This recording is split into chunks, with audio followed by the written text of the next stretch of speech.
It's game day in Clemson. On a gorgeous September afternoon, Coach Dabo Swinney and the Tigers arrive dressed for success in coat and tie and backed by over 80,000. Look to remain undefeated.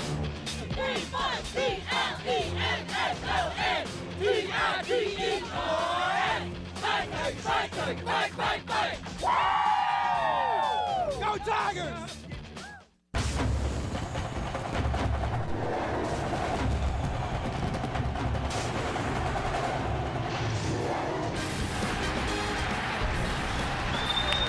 For the Furman Paladins, long a proud member of the Southern Conference, Clemson stands but 30 miles away on a map. Yet the Paladins have entered the stratosphere this afternoon to face the 11th ranked Tigers here in Death Valley. On this ACC College Football Saturday, presented by Coors Light. A series that dates to 1896. Furman was actually Clemson's very first football opponent over a century ago.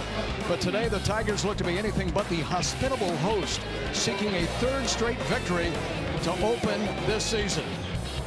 And there is no doubt where we are today. What a great setting for college football. With Keith Jones, I'm Paul Kennedy. Jen Hildreth just ahead on this Sunday afternoon from a wash at a sea of orange, a sideline. KJ, this can be both an inspiring place to play or quite intimidating depending on the color jersey you're wearing. Without question, and you mentioned the fact that Furman was Clemson's first football opponent. Remember, Clemson was in the Southern Conference prior to joining the ACC in 1953, 60 years ago. These two schools, Paul, because of their 30-mile difference geography, is a great matchup. I don't care what anybody says. FBS, FCS, doesn't matter. This is a good ball game. Over 80,000 on hand would underscore that point. Today it's Furman that stands in the swirl of the pomp and pageantry, the grand spectacle of Death Valley. The Tigers set to slap Howard's Rock and charge down the hill, and a dynamic Clemson offense will be unleashed. One that's rolled over 1,000 yards in this season's first 2 weeks alone.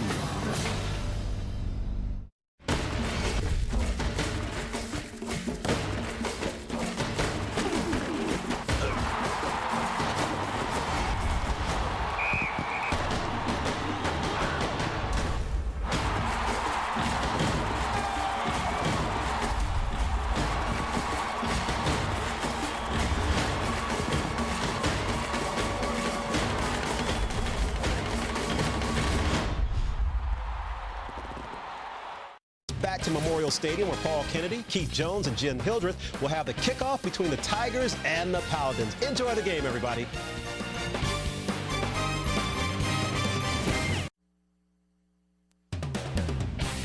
ACC College Football Saturday is brought to you by Coors Light, by Toyota, and by CPI Security. For nearly half a century, Clemson teams have drawn inspiration from slapping Frank Howard's Rock. And here come the Tigers charging down the hill and into Death Valley.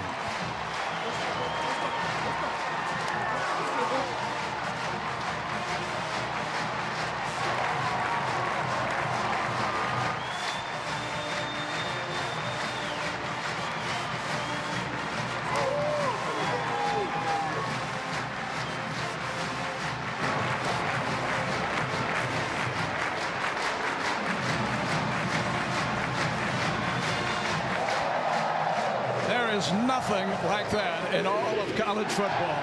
And they have a lot to cheer about. Those wins over Auburn and Ball State. Terrific talent on display here today. The quarterback, Taj Boyd, Andre Ellington in the backfield, DeAndre Hopkins, the wide receiver. A lot of big play weapons. And big play weapons, Paul, that get the ball down the field, but maybe not in a way most people think about.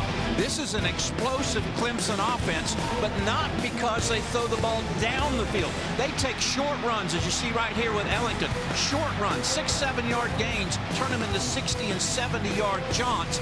That's the explosiveness of this Clemson offense.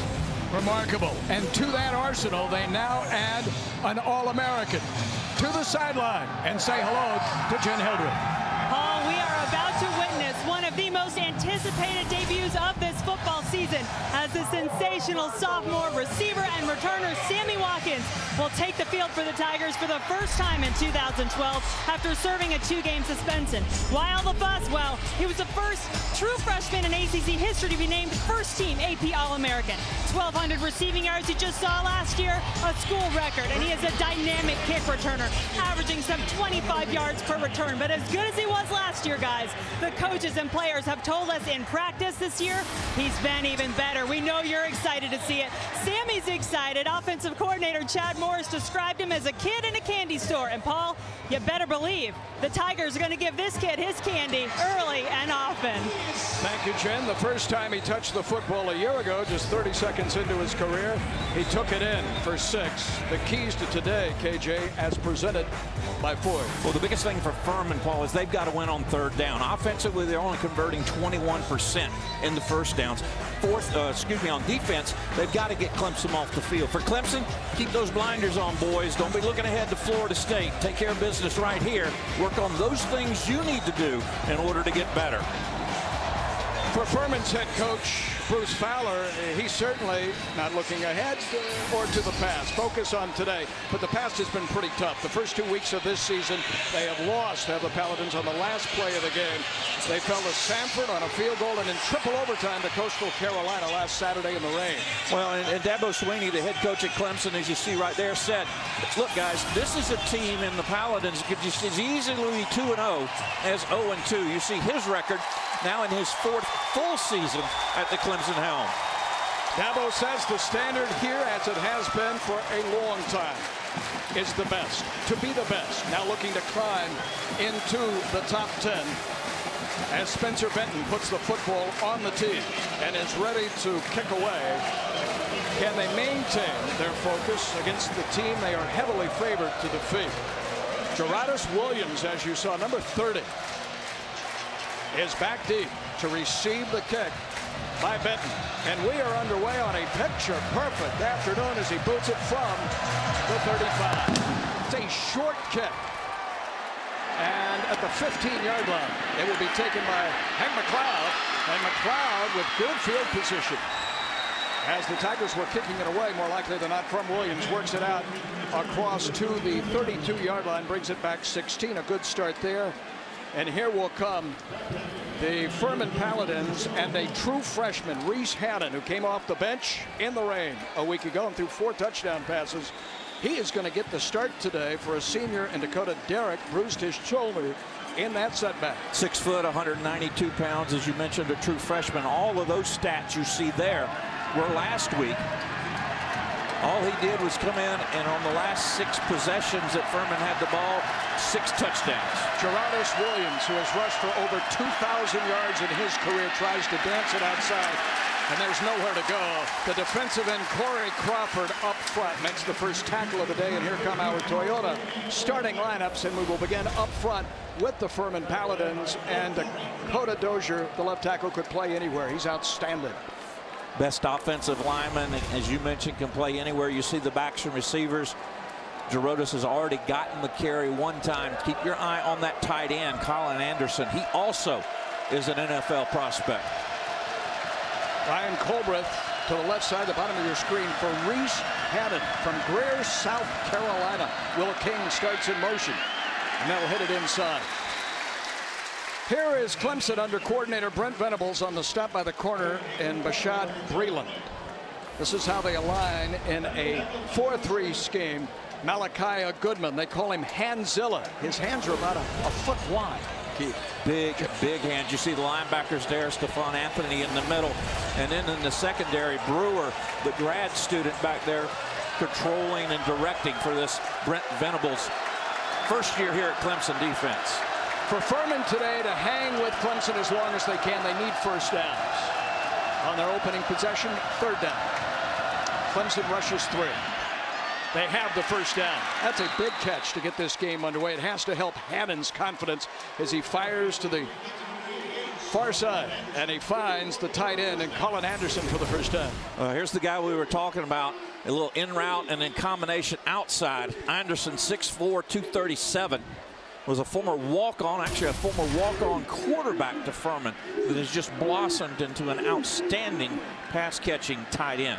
Senior from Dallas, an All-American, the football championship subdivision a year ago.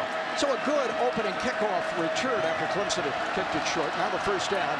Football spotted close to the 43. Nothing at the 45-yard line. Gerardus Williams stacked up by Travis Blanks, a true freshman from Tallahassee, Florida, number 11, who's drawn the attention of the coaching staff. They said this kid's going to be special. 10 tackles through 2 games for Blanks. He's actually starting ahead of Quandran Christian at the strong side. But again, you see Furman continuing to stay with things that they do well. They're a very good running program from an offensive standpoint. Keep that clock moving, keep those chains moving, and keep this Morris-led and Taj Boyd-led offense over on the sideline. To crank it up, Hammond. They say he has an arm, and here is some touch to the 45, the 40, the tight end Anderson again. He comes underneath. A second first down, and they're into Tiger territory on the opening possession of the day. Xavier Brewer, that grad student, a free safety on this tackle. Great job of Furman taking advantage of the speed that Clemson's defense is known for. Crossing route. He's going to come all the way from the backside as Colin Anderson. And he's wide open. Hanson finds him. And again, they move the sticks. They're in Clemson territory. Hannon grew up about 42 miles away from this stadium. Knows Death Valley and Clemson very well. The officiating crew today from the ACC. And that is Ron Cherry, very familiar figure to all of us and throughout the Atlantic Coast Conference, working this game. Good start for Bruce Fowler. Most important, Clemson has yet to touch the football. They can't score, at least readily, if they don't have the ball. First carry for Hank McLeod from Tampa, Florida. The son of a heavyweight boxer. His dad likes to throw him, and the son has some of Pop's toughness. Well, McLeod at 5'8", 188 pounds, very built, very much like Gerardus Williams. Both of these backs, Paul, averaging over 4.8 yards per touch, per carry. And Furman able to put points on the board in the first 2 weeks. Right in the 30s. Second down, inside the 35. Hannon flips it out of the backfield and open free at the 30-yard line and down to the 25 again is Hank McLeod. Richard Hall had to hustle up and knock him down, but something was busted there. You shouldn't have a back free in the flat. Well, everybody else went vertical. Get a little back sinking out of the backfield, and you got an open field tackle opportunity there taken care of by Clemson, but not before they pick up the first down. And with that, Coach Fowler will replace McLeod with his star running back, Gerardus Williams. This will be the 8th play of the opening possession of the afternoon for the underdog from Greenville, South Carolina. In motion, Will King. A trap inside, and the football now in the red zone inside the 20. Do you use red zone here, KJ, or is it orange zone, or all the orange that we're seeing? Does they still go by red? Yes, red. You really weren't going to dignify that, were you? Not unless you pushed it. Thank you. Speaking of which, Paladin's a perfect 5 for 5. Of course, that includes overtime issues and situations, but a perfect 5 for 5, 4 of them touchdowns. Williams again, the lone setback. Play action to him. And the catch is made by Cameron Mason, the backup tight end, and still another first down. First catch on the year for Mason, number 49 there, right-hand side. Fakes a little block and then just works his way out into the flat. And so far, we've seen the tight end now with 3, possibly 4 catches for the Paladins here on this first series. Wide receiver Kevin Allman joins that huddle. That was the 4th first down of the opening possession. Some confusion here on the part of Hannon, and they're going to call a timeout. Hannon is 4 for 4 to get this game underway. Timeout on the field. Furman. Timeout, a good start. The team in purple, unintimidated by the sea of orange. Virginia Tech. Let's get you back to Memorial Stadium. A surprise there, and here too for Furman has marched the football, Andre. 9 plays to get this game underway. The staff was saying to the football team all week, to the Tigers, this is Furman's Super Bowl. Keith, how many Tigers were listening? I bet some are now. Daniel McFadden is checked in. Furman coming off the timeout. First possession of the afternoon. Gerodis Williams bangs inside the 10 to the 8-yard line. Richard Hall, one of a number of Tigers. This is the first 1,000-yard rusher this all Southern Conference selection a year ago that they had, Keith, in better than a decade. You see his season numbers right there. When we were talking with Jimmy Kaiser, the offensive coordinator for Furman, we asked him to describe Williams. He said, first of all, he's very, very steady, but he's more of a slasher. He's not a big game breaker, but he'll give you a shoulder, make you miss. He'll fit into tight spacing, and he gets through creases well. Bottom of your screen, Will King, Ryan Colbert, who wears number 4. Blitz coming to the tight end on the far side. Second catch made by Cameron Mason. And the quarterback took a hit too as he got that away. Some pressure applied by Deshaun Williams. Tight ends have caught the ball 4 times. Well, coming to the ballgame, Mason did not have a catch. The junior out of Brentwood, Tennessee. Obviously all eyes on Colin Anderson, number 88, who's normally their big tight end threat. Both of them very, very successful here in this first series. Huge early 3rd down. Tiger faithful stir, the 12th play of this opening march, engineered by number 12, and Reese Haddon. Looking for the end zone. He guns, flag in, the pass incomplete, intended for Ryan Colbert. Our first of the afternoon. Holding. Offense. Number 66. You take that? That's on the left guard, and Tank Phillips. This is a tough call. You could decline it, force Furman into 4th down and make him a decision. But if you take the penalty, you back them up, give them another shot to try to get the ball in the end zone. Another look right there. Holding. And that ball Offense, very 66. nearly Penalty picked is off. declined. Timeout on the field. Injury timeout. A Tiger shake it up. And that was Deshaun Williams inside. Second generation Tigers. Father Ronald was quite a running back here 20 years ago. He's able to limp off under his own weight, but you hear the troubles, as Andre was reporting, that Virginia Tech is having today. There's how the Associated Press top 25 stacks up. You see Clemson right there looking in on that top 10. Virginia Tech, if that score holds against Pittsburgh, should drop. Florida State had no problem with Wake Forest today. And number 20, now of interest to members of the ACC, and Notre Dame playing Michigan State.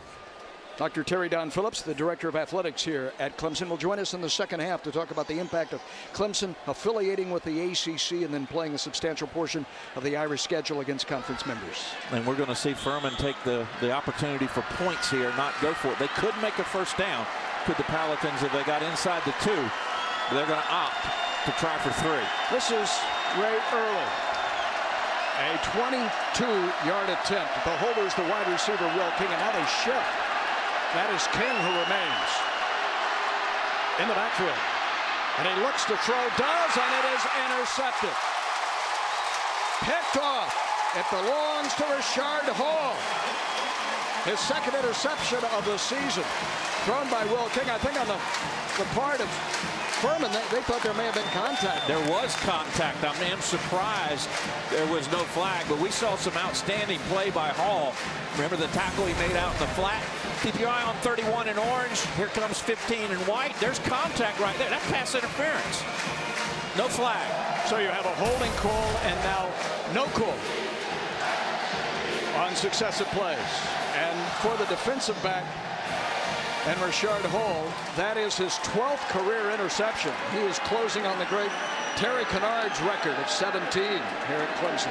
All-time mark. Kennard, of course, member of the College Football Hall of Fame. First turnover of the day ends that marathon march. Finally, midway through the first quarter, here's Taj Boyd. And he'll hand to Andre Ellington. And he is met by a host of white shirts at the 20-yard line. And if you've got a seatbelt on your recliner, go ahead and fasten it low and tight about your hips, because this Clemson offense will just keep going and going and going. That is right at 2nd and 10. Sammy Watkins to the bottom of your screen. Let's see if they head his way, which they do. Nice move. Well, he doesn't take it to the house as he did the first time he touched it as a freshman, but it is a first down, and his sophomore encore is underway. Very few people, they talk about the first man doesn't bring him down. Very few people, if they're the first man on Watkins, even get a hand on him. You saw evidence of that right there. And now what they call the fire drill. Quickly back up to the line of scrimmage, and the pitch.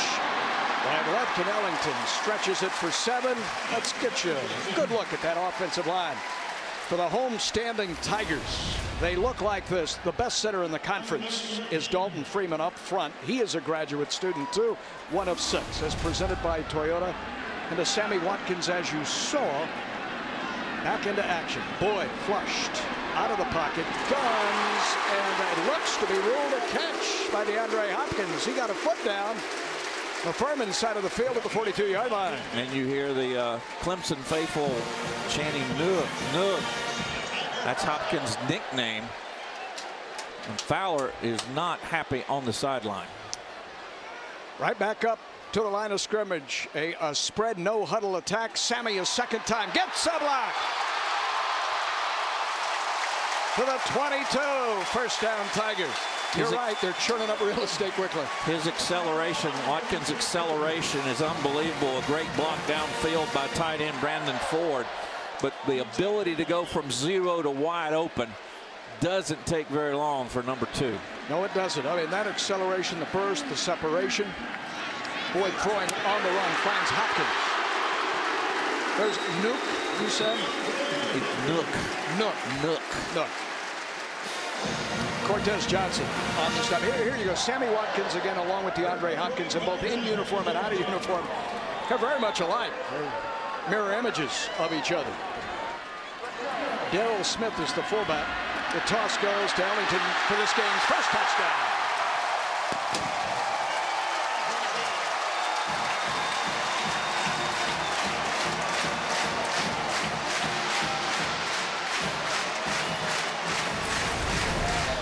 This is just the old-fashioned toss sweep.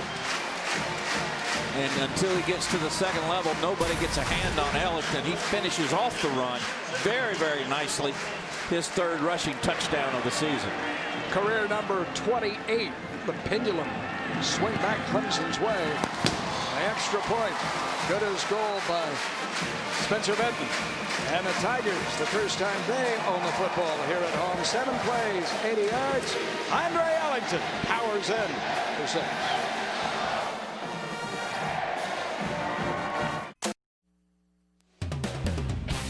ACC College Football Saturday is brought to you by the official corporate champions of the Atlantic Coast Conference.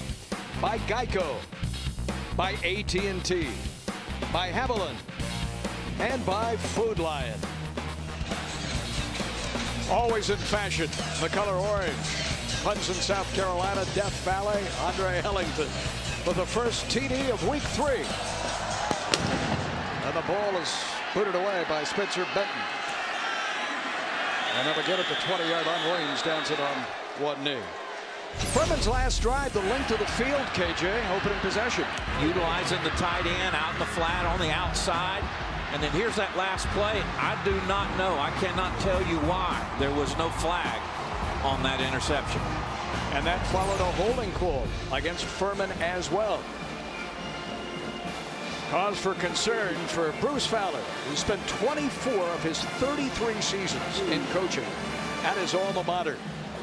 Played for Art Baker, assisted Dick Sheridan, Bobby Johnson. Those are names very familiar here in this area of the country. Williams and Caldwell now. First time we've seen Tony Caldwell. He'll be the fullback. They'll stack it up in the eye. Down a touchdown from the 25. And the toss sweep to Williams. Looking for a block and is able to get 5, if not 6 out of this. This is a Clemson defense, Paul, that has given up 216 yards a game on the ground. Furman rushing for about 150 a contest. You've got to believe coming into the ball game, offensive coordinator Jimmy Kaiser for the Paladins wanting to keep the ball on the ground and let that clock run, as unfortunately we've got a Furman player down. That's center Eric Toney. He is an 18-year-old freshman from Orlando. This just his 3rd football game. If you're from the Sunshine State, you're familiar with Lake Highland Prep School, and that is where he played his high school football. Will White would go in behind Eric Toney. Toney has to battle the nose guard, Grady Jarrett. We've already seen Deshaun Williams, the defensive tackle for Clemson, shaken up today. So there's banging going on in the interior early. He is off. I believe that's number 54 over there practicing the center. They may move that right tackle, who's their utility guy, Charles Emert. They may actually move him to center, Paul, instead of moving up Will White. Let's give it a look. He was talking to Scott Smouse, the offensive line coach.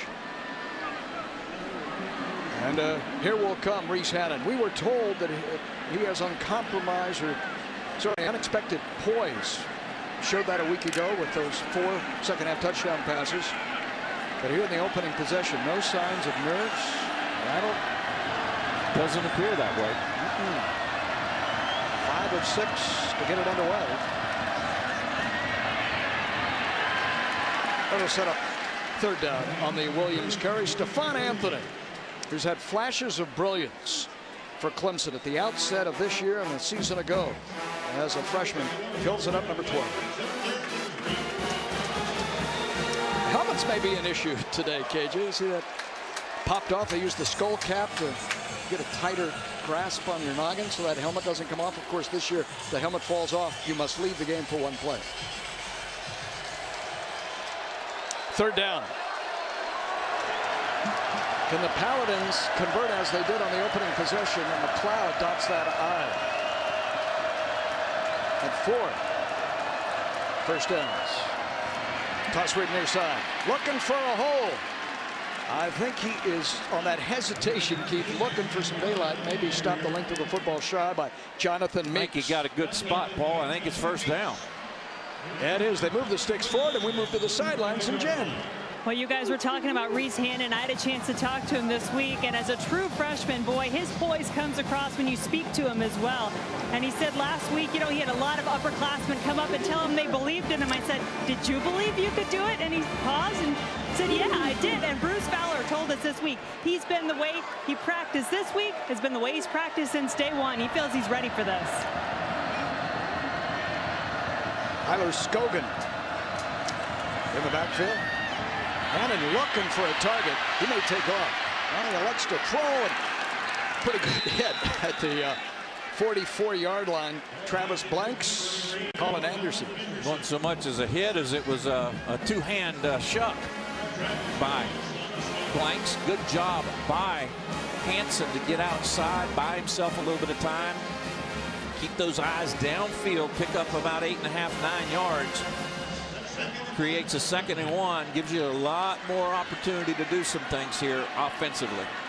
Clemson has won 29 consecutive games against Furman, going back to 1937. No play every few years, but it's always been the Tigers. Scogan on this carry for the 1st time today, only his 2nd of the season. We've already seen 3 running backs on the part of Furman on what will be a very warm afternoon in Death Valley. Certainly here in the early going, you've got to look at this Furman squad and say they've not been intimidated by 80,000 plus here in Death Valley. And they're doing and following that recipe we talked about. Win 3rd down. That time it was a 2nd down, but 6 first downs already on the game for Furman, and that clock continuing to run. Gary Robinson, the wide receiver, to the bottom of your screen for the Furman Paladins on 1st down. Travis Williams across the midfield stripe. Malachi Goodman, the defensive end, on the stop.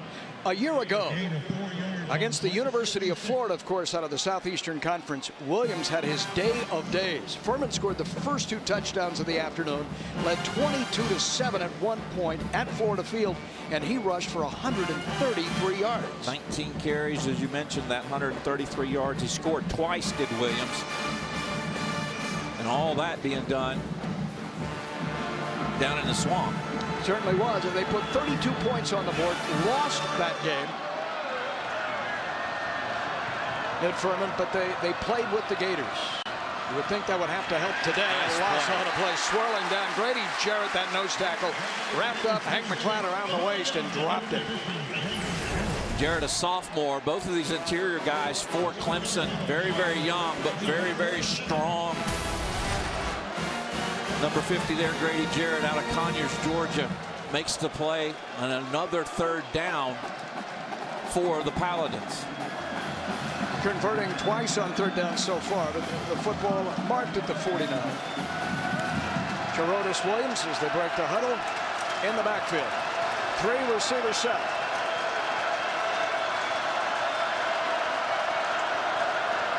That is Tony, by the way, the freshman, back in at center. Blitz coming.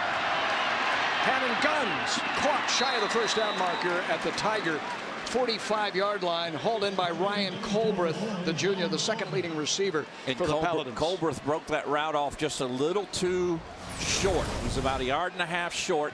A look at Hansen here, moving outside. We've seen him go outside to buy himself a little bit of time, but Colbreth did not get sufficient depth on that route, and therefore Paladins will have to punt the ball away.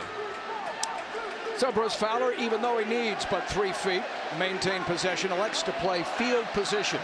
And he will gamble by allowing Ray Early to kick it to Sammy Watkins. I'm suspecting this ball is going to be kicked to the sideline. It's up in the air. Fair catch called for by Watkins. And made. And the Tigers will own the football at the 14-yard line, leading early by a touchdown. Less than a minute to go in our opening quarter. Oh, that looks good. Good eating here in Death Valley.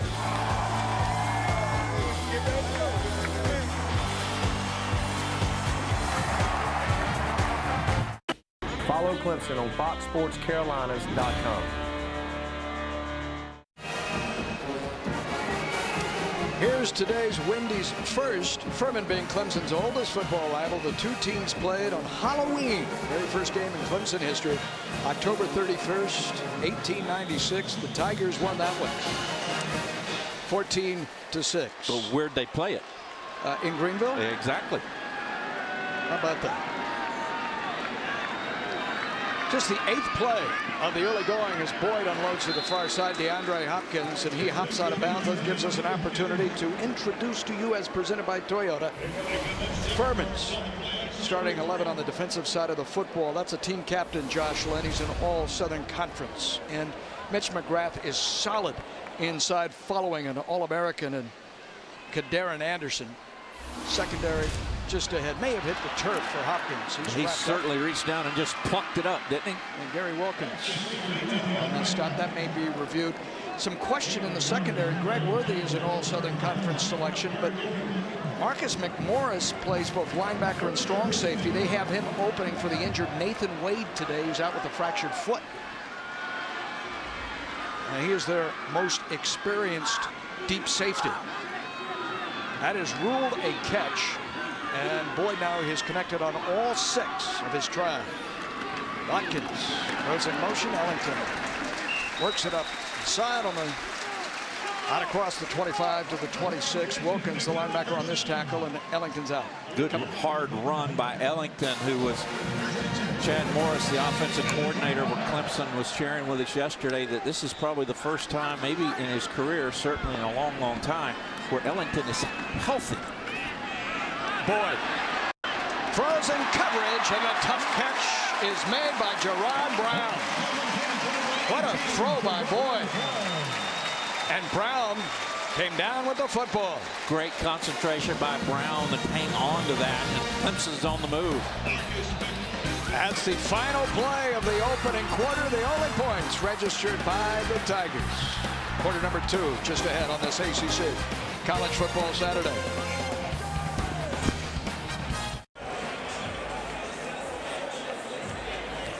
A look at our first quarter stats as we head to period number 2. I think most impressive from Furman's side of the ledger, Keith, that they were able to run 21 plays in the first 15 minutes. Well, I mean, even more impressive is Clemson only ran 11. Remember, this is a Clemson offense that ran 94 plays against Auburn. Right now, they're on track to run 44, and that'll make Chad Morris, the offensive coordinator at Clemson, pull all of his hair out. They want to play it up-tempo as fast as they can. Watkins shifts to the wing. He'll take the handoff, and there he goes. Goodbye, Sammy. A track meet, a touchdown.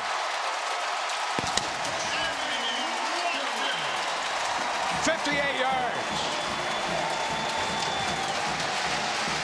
We talked about Watkins' acceleration, Paul.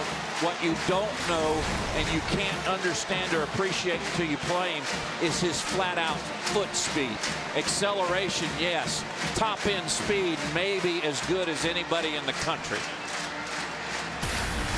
Clemson hustling to get an 11th player on the field before Spencer Benton can attempt the extra point. A late arriving was Spencer Regent. He is on that extra point team he didn't expect. Perhaps few of us did. 58-yard touchdown, but Sammy Watkins continues to do the unexpected as he did throughout a phenomenal freshman year. Just like that, it is 14-0 in Death Valley. Paul, Keith, and Jen have it all. All right, thank you, Andre. And homecoming is early this year for Sammy Watkins. 80,000 here to see him. That is not only his longest career carry, but it's also the first rushing touchdown of his career. Gerotis will start at the 25 as he touches it on one knee. Here again is Jen. Paul, it is so interesting to see how this Clemson offense works. And one of the things that Chad Morris, the offensive coordinator, does is he uses these whiteboards for his quarterbacks. He makes them have to draw out the plays and what they see. But here's what I'm thinking. Stay with me, guys. Okay, look. How about you just do this? You take number 2, ball, and he goes. That would work pretty well, I think, from what we just saw. That was impressive, wasn't it? It certainly was. And that is a very good play and makes Chad Morris look like a genius, does it not? It did not take very long at all. Chad Morris says that we are going to work him in early and get him up to speed before the Atlantic Coast Conference schedule begins next week against Florida State. He rolled all over Wake Forest today, 52-0 shutout. Ryan Colbert in front of Xavier Brewer for Clemson with the catch. And again, the object today, starting an 18-year-old freshman in Reese Hannon, his first career start, for he came out in relief last week, is to hold on to that ball. See the yards per play. Furman continuing to work to the outside with the short passing game. No need to panic just yet, but Furman's got to control this ball. Got to find a way to get into Clemson territory, and more importantly, got to find a way to get some points on that scoreboard. On the opening drive, so disappointing, got there close, had nothing to show for it. Gerotis able to slither through a couple of tackles, including that of Grady Jarrett, and back to just about the original line of scrimmage. His coaches, he say he gets every yard that he can on every down. The good news is he did get back to the line of scrimmage. The bad news is that he had to break 2 tackles in the offensive backfield to do it. Now, how will the Furman offensive line hold up today against the defensive front of one of the best teams in college football? Furman with their own hurry up. Needing a couple of yards, and there's nowhere for Williams to go. A flag is in, however. I believe a flag checked up. Erase that, no flag. Carrico Wright, senior linebacker, with the big hit. Paladins come out of their huddle quickly, try to get to the line, maybe get set, silent count, loaded up on the right-hand side, and just a great great read by number 42 there, Carrico Wright. Nobody blocked him, and he was all over the ball carrier. He starts today and somewhat fallen out of favor. Brent Venables, the new defensive coordinator, had been a starter for years here. Gets the nod today, has a big play. This is toward Watkins. Fair catch a second time. He had to reach into his sun field to snare that at his 19-yard line. So a pause in the action, and when we return, the book of Samuel on display in Death Valley. This crowd today, an affirmation of the popularity of that man, the Bobby Don National Coach of the Year Award winner, and Dabo Swinney. It's a record crowd for Furman and Clemson, over 80,000 in the house today. Andre Ellington in the backfield behind Taj Boyd has scored 1 touchdown. He carries here off the left side out to the 20, and we have seen the first rushing touchdown by Sammy Watkins, a gallop of 58 yards. Clemson wants to play hurry up, KJ. What is the goal, the number of snaps that they look to run this afternoon? They want to get to 90, and so far, as you see there, just 13. Of course, a lot of that has to do with the fact that Sammy didn't cooperate. Ellington, now watch how fast they get back to the line of scrimmage. In fact, coaching staff will tell us they've asked the ball carrier to take the football right to the umpire, hand it to him so they can line up as you see. They ran 94 plays in the Georgia Dome opening night, that victory over Auburn. That's a lot. Tight end Brandon Ford starts in motion. Boyd cranks it. Throws, and that's DeAndre Hopkins.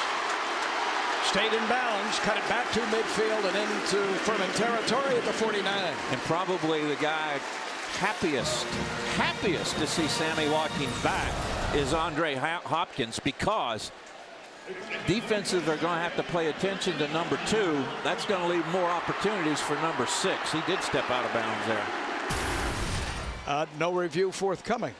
However, Boyd.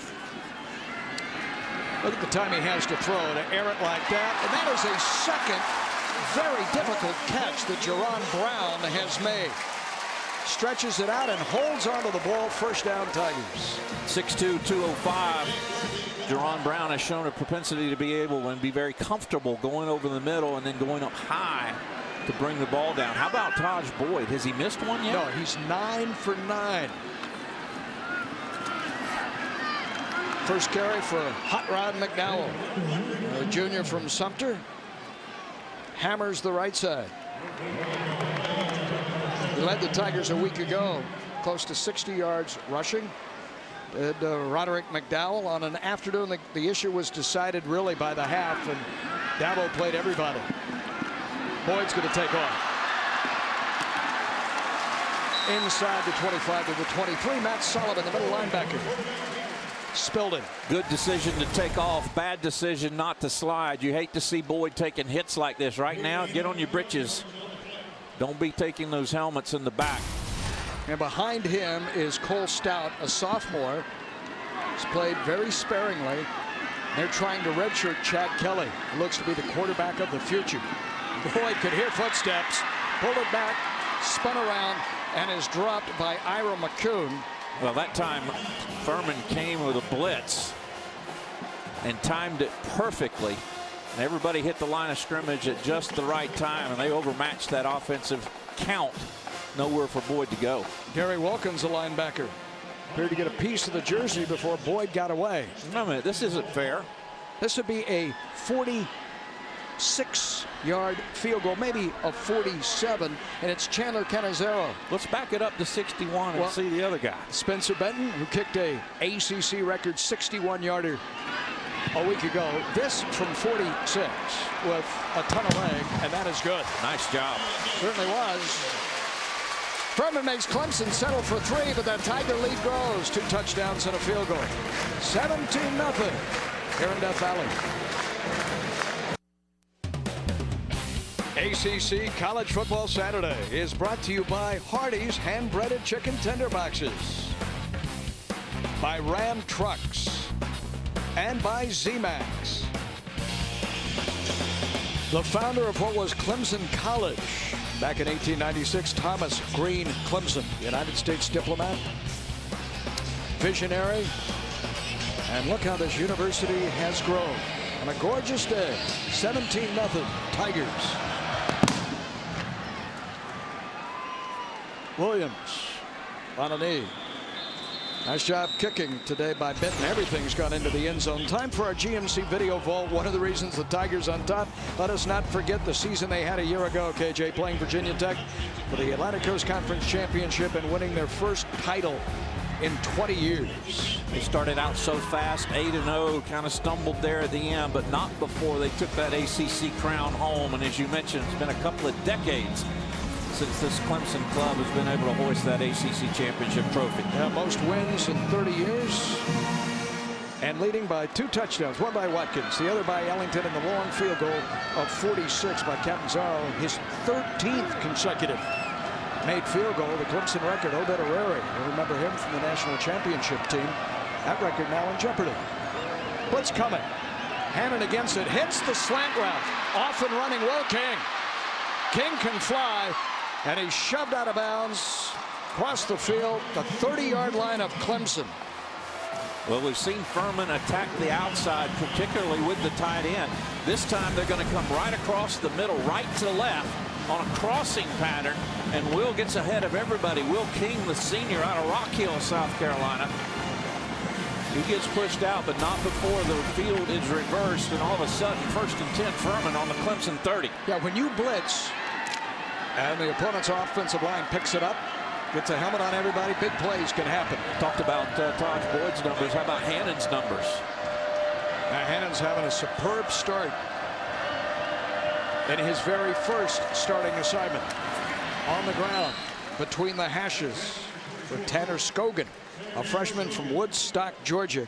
It's 112 yards through the air by Hannon. KJ, who threw for 255 in those 4 touchdowns last week. With all due respect, that was Coastal Carolina out of the Southern. That was not Brent Venables' Tiger defense. Furman, Paul, has got to find a way to get some points on the board on this drive. This drive right here. Midway through our second quarter.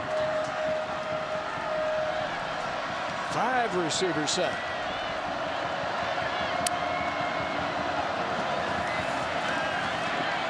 Hannon checks down, unloads to McLeod.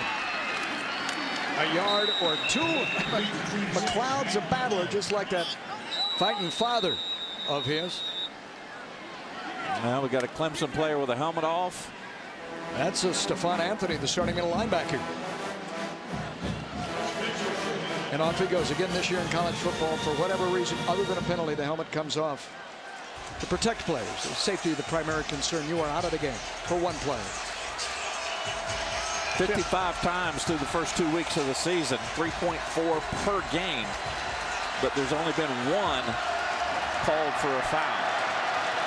Tighten them up, boys. Tighten them up. Paladins need to drive the ball inside the Clemson 20. They have been there once today. Nice block thrown on the edge, and Hannon chucks it too high. It's incomplete. Intended for Will King on the far side. And now 4th down. And on will come, let's be the field goal unit, and Ray Early.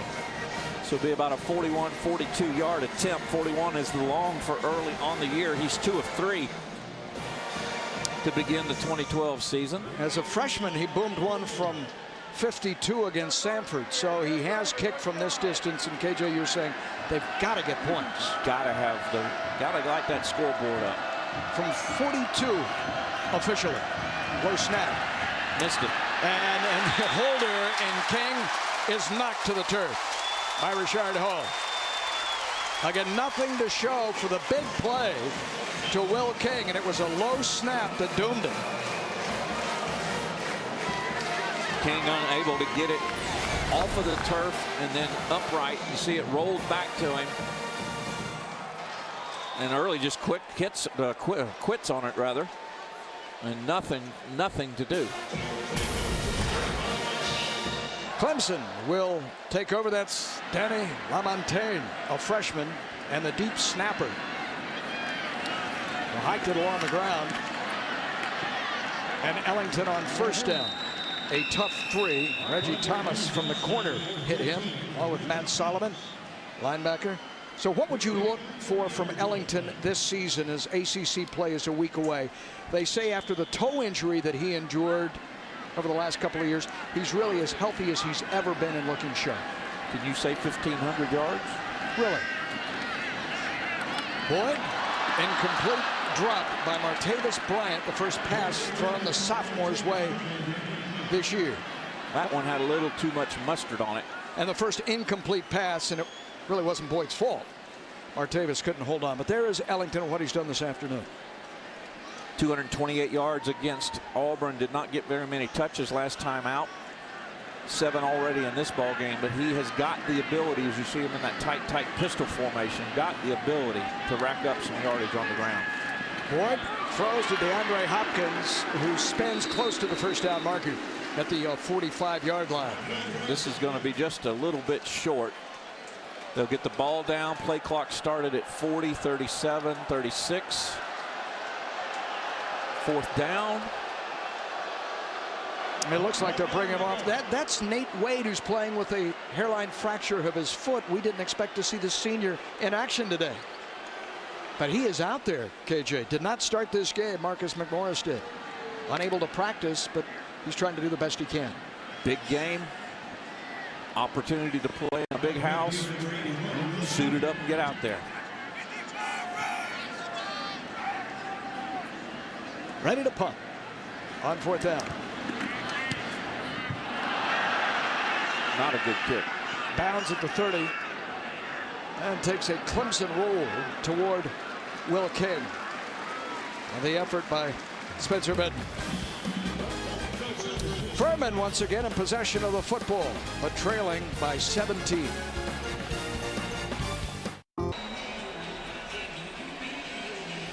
That's Tiger defensive coordinator Brent Venables, who arrives here in Death Valley, just his second home game following a remarkable 13-year tenure as the defensive coordinator of the Oklahoma Sooners. 9 BCS bowls in that run. And he said on his first game here, when he saw the size of the crowd and this sea of orange, he kind of gets it now, what this is all about. Remarkable scene we're seeing here today, Keith. The size of this mammoth gathering. Second home game of the year. All-State last week. ACC slate to follow, and Venables at the helm as the new defensive coordinator for Dabo Swinney. His defense coming. The throw to the near side, catch made at the 23-yard line by Colin Anderson in front of Anthony. And again, you see Furman going to their All-American tight end, Anderson right there, utilizing him out in the flat. Nice throw away from the defense. Give Anderson a chance to catch the ball. Turn back inside, pick up some additional yardage, second and short. Now 4 receptions for the senior from Dallas, thrown by the freshman. Former 3A All-State performer here in South Carolina. Reese Henning. Under center. Gerotis with the block. And there's the acceleration to midfield. Inside the Clemson 40-yard line, Rashard Hall had to run him down. And when we talked to Venables about, what did you see in your first 2 ball games, Auburn and Ball State, one of the things he said was too many big plays. Nice job on the edge right there. And then you give Williams a little crease. He doesn't have the speed of an Ellington or a Sammy Watkins, but he's more than adequate. And again, just like that, Furman has reversed this field. 63 yards now for Gerotis. 39-yard gallop that time. Second big play for him. Hank McLeod replaces him. Caldwell is the fullback, operating under center. And alone and running is Jordan Snellings. And Snellings, no flags, has scored a touchdown. He was running free. And Hannon with the touchdown strike. That's Furman on the board. And again, great poise by Hanson. You turn around and see a receiver that wide open, you go, uh-oh. Looked like a mistake by number 31 there for Clemson, Rashad Hall, who's been involved in a number of plays at the line of scrimmage. That time he bit on the play action, it appeared, and the Paladins got behind him. Snellings on the touchdown strike from Hannon, 37 yards early. It's a good snap this time. That catch leads to this, the extra point, and it's a 17-7 game. And Snellings, the young freshman, has a touchdown to remember. 3 plays, 84 yards. Furman has done more than just hang with Clemson today. They played really well. Tomorrow, ACC, or rather next Saturday, ACC play at 3 o'clock Eastern. A Coastal Division clash, Miami and Georgia Tech. Kevin Washington, the Yellow Jackets, that ground attack up against the Hurricanes and their junior quarterback, Stephen Morris. ACC college football Saturday from historic Grant Field. KJ? Downtown ATL. And a new statue honoring the Hall of Fame coach Bobby Dodd, dedicated yesterday. Good friend Wayne Hogan, the master of ceremonies there. Outside Grant Field, look forward to seeing Bobby Dodd statue. Go back to Furman. Coming up empty, Keith, on their first possession of the day when they were inside the 20. Bad snap on a we could be 17-17 right now. Watkins and Jerron Brown made 2 tough catches. Oh, wait, this. Watkins says, I'll take it. 16-yard line. Not always the wise thing to kick it toward him. He's out across the 25, 26. A 10-yard return.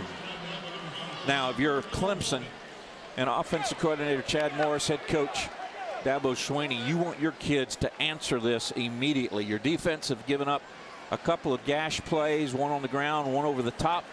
You want your offense to come right back and answer. Does that mean a big play? You'll go vertical. You got Ellington. However you have to do it. Well, here is Ellington into the middle. And there's some stirring now in Death Valley on first down. Ira McClune, big defensive end. First one to hit Ellington. On second down. There you see the total yardage. Very close. Boyd, what's left? Throws that way. DeAndre Hopkins across midfield. And if you watch Taj Boyd last year, and then you study him this year, Paul, the biggest thing that jumps out at you is the velocity on the ball. Good protection. They pick up the blitz. But Boyd's arm strength really improved last year to this year. He's throwing darts out there. Well, that was a 25-yard catch and run. Boyd improvising here to the sideline, stays on his feet. And they're down to the 45. Mitch McGrath, the linebacker, will get credit on this tackle. Clock runs 3.5 minutes away from halftime. Andre Aldridge with scores on a busy afternoon of college football just ahead from our studios. We will hear from both head coaches here in Death Valley. Ellington forward. Clemson's done Furman's done a pretty good job of corralling him somewhat. Other than that, the big long play by Watkins, Ellington has been checked at least fairly well. Plays coming in. It's rapid fire offense. Pick out the one you would say is signaling the hot play here, Keith. You have four men signaling. Watkins snares it. And is immediately tackled at the 40-yard line by Matt Solomon. A good sure tackle to keep Clemson just shy of a first down. This is going to be up 3rd and short. In fact, they may even measure. And Ron Cherry, the referee, will bring on the headlinesman and the chain crew today on the far side of the field.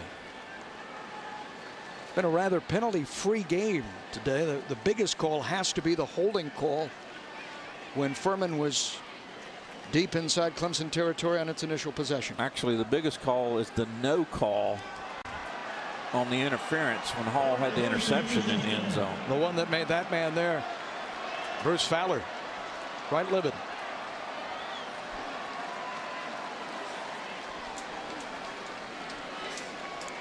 A few links shy. And Fowler employing his alma mater, his defense, to hang tough in here on 4th down. Ready to spot the football. 2:43 remaining in an eventful first half.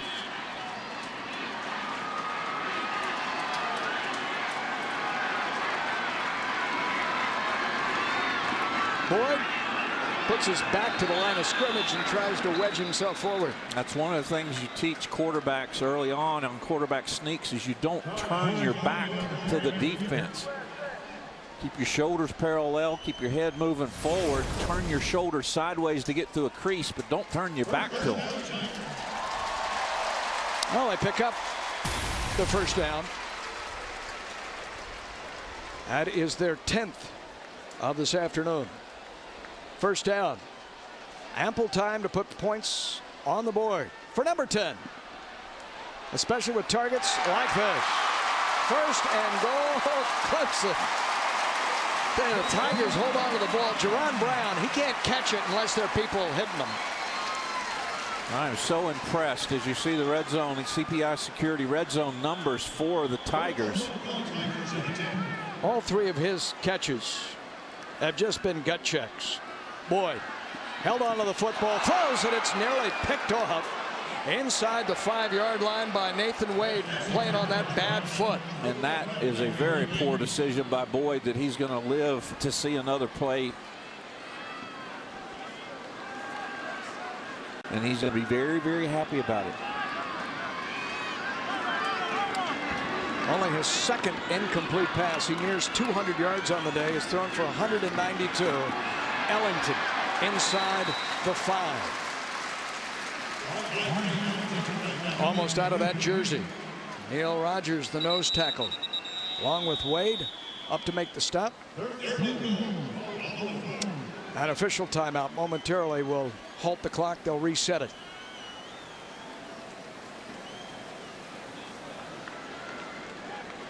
Training staff started to come on for Clemson. There is or rather Furman, there is an injured Paladin on the far side. Mitch McGrath, the senior captain linebacker.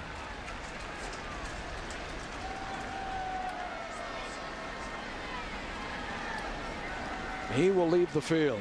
Bruce Fowler's defense, KJ, facing now the 10th play of this drive by the Tigers. He's made him work, hasn't he?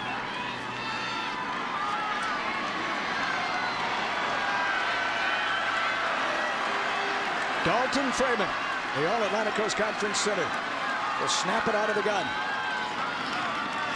Boyd, taken down. Oh, he got away. And he throws incomplete. Nearly went down. Strength to stay on his feet. Gary Wilkins, linebacker, was chasing him. Well, you don't appreciate how thick Taj Boyd is until you stand up next to him. He's 6'1", but he goes about 220, 225. Very muscular, very powerful for a quarterback. And that time he uses that strength to save it down and create an opportunity for a little shorter field goal attempt. Chandler Cannizzaro makes this. It would be his 14th consecutive field goal, and that ties the all-time Clemson record for consecutive kicks converted. Obed Areri back in 1980 had kicked 14 in a row. Not until today has a Tiger matched him. Dabo Swinney, his alma mater, the University of Alabama, and he follows a legacy. Crimson Tide greats that have coached here in Death Valley, including Charlie Pell. Was after a win over Georgia. Danny Ford leading Clemson to the 1981 National Championship. And now Dabo, who was a walk-on, KJ, at the University of Alabama, became a 3-year letterman. Talked about his goal was to get a college degree. No one in his family had graduated from college. He had some older brothers that went right to work out of high school, but he felt like his future, his destiny, was to get a degree, and he did just that, including an MBA. And now he's the head coach at Clemson University. How can you earn an MBA while you're an assistant coach? I didn't know there were enough hours in the day to make that happen. Hank McLeod on this return. Spins ahead to the 35, 36-yard line. Tony Stewart on special teams on the stop. All in all, we have been impressed today with the play of Reese Hannon for Furman in his first career start, the freshman. Well, considering the fact that this time last year he was playing high school ball probably in front of 8,000. Now he's in Death Valley at Clemson in front of 80,000. 12 of 14, as you see there, including the touchdown. Very, very poised for a very, very young man. Certainly is. And again, got his team into an overtime situation after they were down big, only to fall in triple overtime.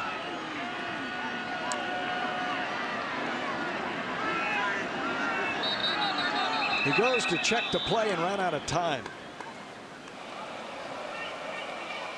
Timeout. Timeout on the field. Furman. This is a second charge timeout. This is a 30-second timeout. With that play clock set to expire. And that one was called from the bench. Remember the days when you couldn't call a timeout from the bench? There's an example of a new rule helping you. Here's what's happened so far. Driving deep. Pass interference or not? Yes. Had to be. Instead, no call. Rashard Hall with the interception. Ellington subsequently scores the first touchdown of the afternoon. Clemson takes it 80 yards, gets right on the board. And then don't blink your eye, you'll miss this one. Watkins with the inside handoff, and away he goes. Yeah, first rushing touchdown for Sammy Watkins from 58. And Gerardus Williams. Back-to-back big plays for Furman. That one a busted play. Nevertheless, Paladins on the board. So all is not perfect on the Clemson side of the field defensively. Gerardus Williams and Furman have been able to take advantage of it here on first down. A gain of 7, if not 8. Xavier Brewer, the free safety. Stephon Anthony, a linebacker. Double team on the tackle of the senior from Prattville, Alabama. Well, there are no moral victories in the NCAA football world, but you go in at halftime and you're Bruce Fowler, you can tell your kids, look, you're playing the number 11 team in the country in their home place, and it should be 20-17. You're playing and right there with them. What can we do? What can we do here in the second half? What is our opportunity? And it is huge. Williams a yard shy of 70 yards on the ground. He has that 70 here and nearing the first down marker. And the clock with the 24, 23, 22 ticking away. Are they going to take this score, KJ? It appears that way. They have one timeout at their disposal with 15 ticks remaining. That looks to be it. They're going to get to the halftime dressing room and say, we did our best. A break here, a break there. It's an even closer game. Very much so. Bruce Fowler on the road from the football championship subdivision. A decided underdog, 80,000 dressed in orange, pulling for the other team. Dabo Sweety's Tigers, who put 2 touchdowns, 2 field goals by Canizero up on the board. Got him. And lead. And Jen is with the head coach. Coach, your offense started strong in this game, kind of sputtered as the half went on. Why? Yeah, I had to kick a couple field goals, which we could have punched those in. But, hey, they're doing a fine job. We're just giving up, a couple big plays on defense and disappointed with the busted coverage there for the touchdown. But, hey, Furman's playing good. They're playing hard. Knew they'd fight us hard. And, it's just halftime. Got another half to go. Well, Furman's going to go in there feeling pretty good. They're still in this game. How do you change that? Well, I mean, it's 20-7, and we just got to come out and play like a 0-0. Thanks, Coach. Paul? All right, thank you very much. I would imagine the defensive side of the football is going to hear from the head coach. Coming up at the half, scores and much more from Clemson, South Carolina. ACC College Football Saturday is brought to you by Ford, by Coors Light, and by the United States Postal Service.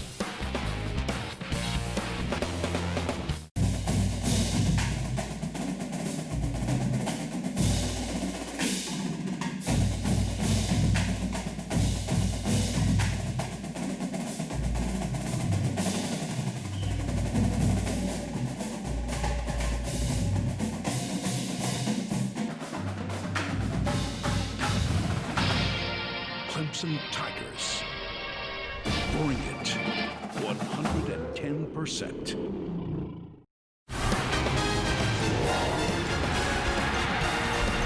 Clemson looking to beat their neighbors from Greenville for the 30th straight time. Furman posted a 12-0 shutout back in 1936, but halfway through this one, the Tigers are leading the Paladins 20-7. Those are the pertinent numbers of the halftime show.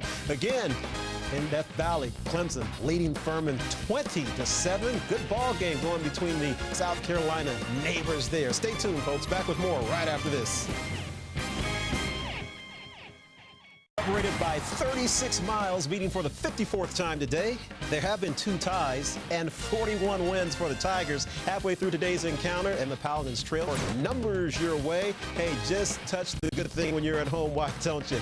Tigers 20, Paladins 7. More of our halftime show right after this.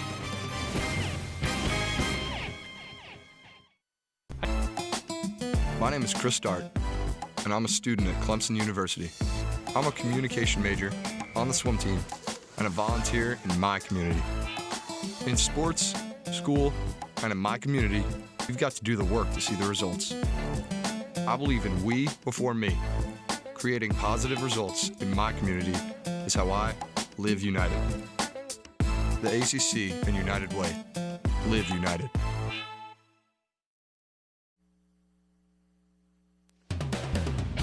ACC College Football Saturday is brought to you by the official corporate champions of the Atlantic Coast Conference, by Toyota, by BB&T, and by Ruby Tuesday. The heart of campus is quiet, for if we motor on to Death Valley, there are over 80,000 on hand today on a picture-perfect afternoon. We welcome you back with Keith Jones. I'm Paul Kennedy. The Tiger faithful here have to be saying, thank goodness Sammy Watkins has returned. In large measure, he's been the difference in the first half. If you look at this ball game on the scoreboard, you'll see Clemson ahead. If you look at it statistically, this is a very tight ball game. As you see right there, with plays over 50 yards, the explosiveness of Clemson. But look at the time of possession. More importantly, look at the number of plays that are run. Remember, on Clemson's side, 32 plays here in the first half. They ran 55 last week against Ball State, and as was talked about by Paul and I, if Furman can continue to keep the ball, they may very well be in this ball game. Yeah, they have more than held their own, has Bruce Fowler's football team, and the coach is with Jen on the sideline. All right, Coach, statistically, this game very close. The biggest deficit actually on the scoreboard. How do you attack the second half? Well, we got to get off the field quicker and get more opportunities offensively because we're moving the ball pretty well, and I feel like we're running the ball pretty well. I think we had the ball 12 minutes in the first quarter, so they're very good on offense, and they're hard to slow down. So, I think we got to attack the same way we did the first half, just a little more efficiently. All right, thank you, Coach. Good luck. So the kickoff to start our second half of play, and the Tigers will own that football. That was Sam Cooper, the sophomore, with a fair catch call. You take away the 58 yards, again, Keith, to underscore your point, and Clemson is averaging, less than 3 yards a run against the Furman front? Furman's done a wonderful job against this Clemson attack again, absent that one run by Sammy Watkins. More importantly, controlling that clock. Ball's on the ground. Loose ball on the first snap, the second half, and the Tigers are able to pounce on it. Andre Ellington, poor exchange. Snap is high, but Todd Boyd actually drops the ball on his way down to deliver it to Ellington, and Clemson very, very fortunate right there. They certainly are. The loss on the play of 2.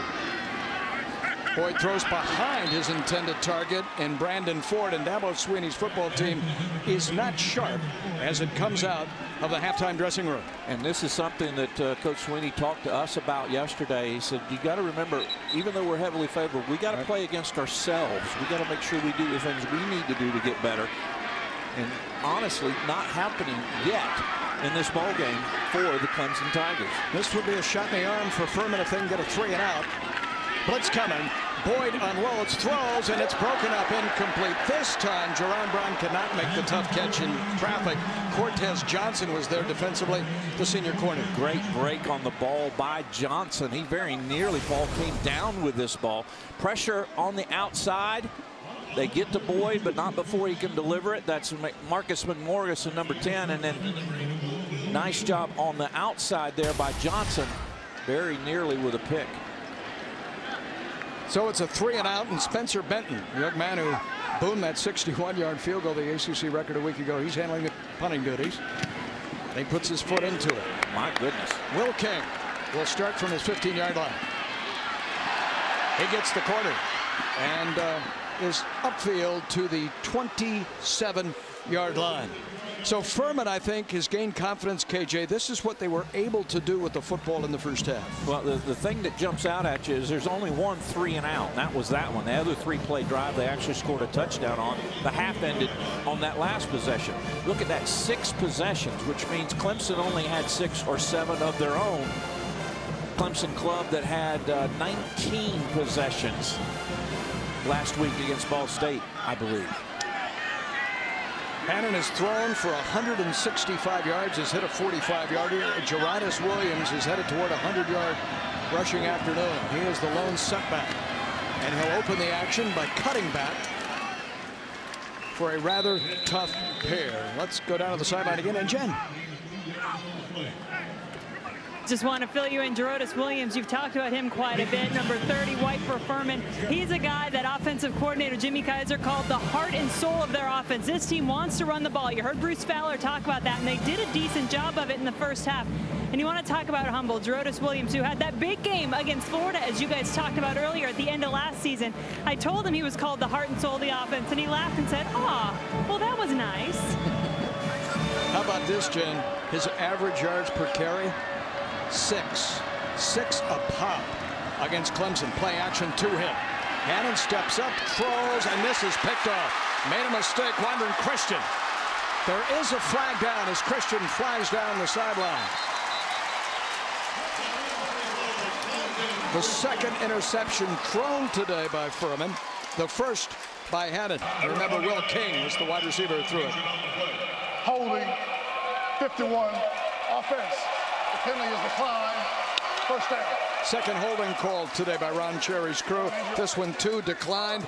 Second turnover. Clemson in great field position. And if you're Brent Venables, a defense that's given up some yardage, one of the things I'm sure you challenged as you see the Furman player get up, you challenge your kids with Venables is, all right, we've got to not only cut down on the yardage, but we've got to get some turnovers. They do just that here on Furman's first possession of the second half. Just the second career interception as well by Quandran Christian. The football inside the 15-yard line. Tight end Ford shifts. Ellington, nothing fancy about this. To the 6. Nathan Wade up, playing on that one good foot. Made this hit. This is really a power I formation, even though the tight end is there. And that's one of the things that's a misnomer about this Clemson offense. It's really a power running offense, not just a spread, throw the ball down the field offense. Greg Worthy on the tackle of Andre Ellington, the senior from Monk's Corner, who falls inside the first down marker. First down, first and goal, again for the Tigers.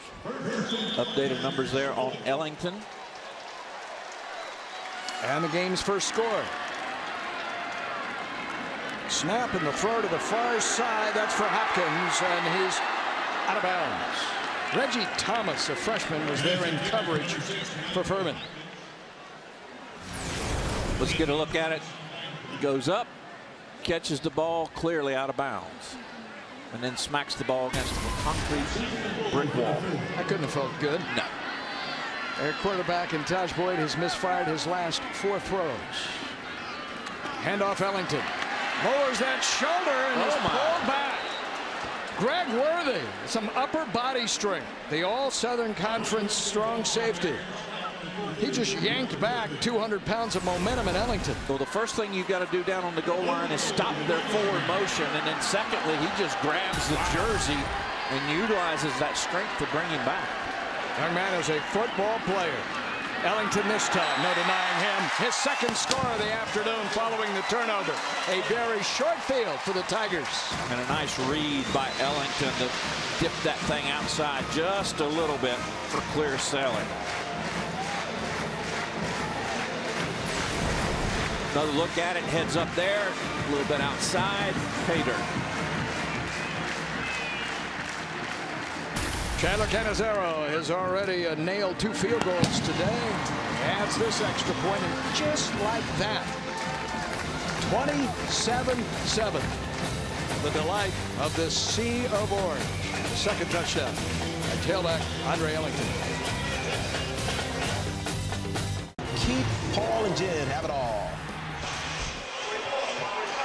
All right, Andre, and count with us. The Tiger mascot doing push-ups. And who's inside that costume? That's the president of the university, Jim Barker. I don't know if I should be impressed because he put the costume on or that he did 27 push-ups. I'm impressed or with both. Benton kicks. That Sunfield is brutal. And Benton got it all. Williams out of the end zone will begin at the 20-yard line. What a kicker he is. Hunter Benton. So KJ, Furman, 2 just huge mistakes in this game have really hurt them hanging with Dabo. But don't panic. Don't abandon your game plan. Don't get away from the things that you're doing well. This may be a game that you cannot score enough points in order to win, but you can continue to improve your ball club in a very, very hostile environment. Yeah. Reese Haddon thrown for close to 170 yards in his first career start. Flag in behind the play. Our third of the day. Hank McLeod on this carry. Stewart, the linebacker, on the tackle. The umpire threw the marker. In his 19th season in the ACC, our referee, Ron Cherry. Chop block against Furman. When a player is engaged, a lineman with a defender, you cannot bring a second offensive lineman in. A second offensive player, any player. We have an illegal chop block offense. Players 54 and 51. Referee played down. So they were double teaming. Was 54 Emert and Ryan Storms 51. You can hit them high, but one and you can hit them low, but you can't hit them high and low. And that's what happened there. That is the first enforced penalty. We're reminded by our statistician Angie Littlejohn of the afternoon. Marks the football at the 12.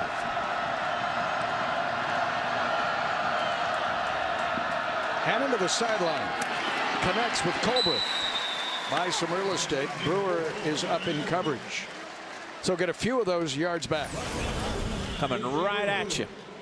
You make the catch, you try to make the move. Those are the kind of tackles, too. Brewer said, I'm not having anything to do with that. I'll get both legs and down we'll go. Yeah, the defensive coordinator, the staff, Clemson, they got to like that. But if you let him slip away, he's running a mile. The line to reach still is way upfield at the 35-yard line. On second down. That's batted into the air. Vic Beasley got his hand on it. And then a big mitts there coming down with the ball may have been Dozier. Here's another look at it. Goes up, and I believe Dozier did catch it right there. Down he goes. They say that the West Columbia, South Carolina junior, special player, that tackle. 78. Well, Jimmy Kaiser, their offensive coordinator, said he can play anywhere for anybody. Number 78 in white, Dozier. Gary Robinson, number 2, is yet to touch the ball. He's atop your screen. Third down. Clemson sends 3. Working the sideline is Colbreth, 10 yards shy of the first down. And again, some real estate with a penalty marker down. Holding again thrown on Furman. So this play's coming back, you believe.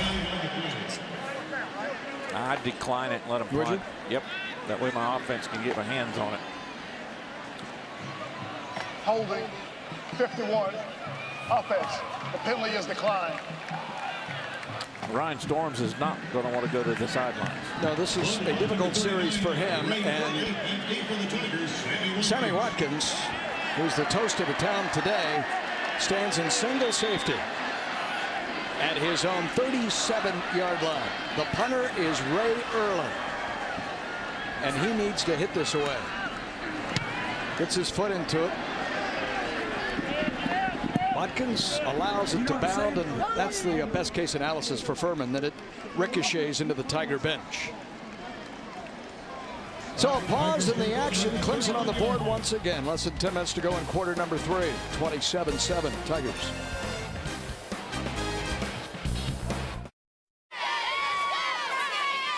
ACC College Football Saturday is presented by Coors Light.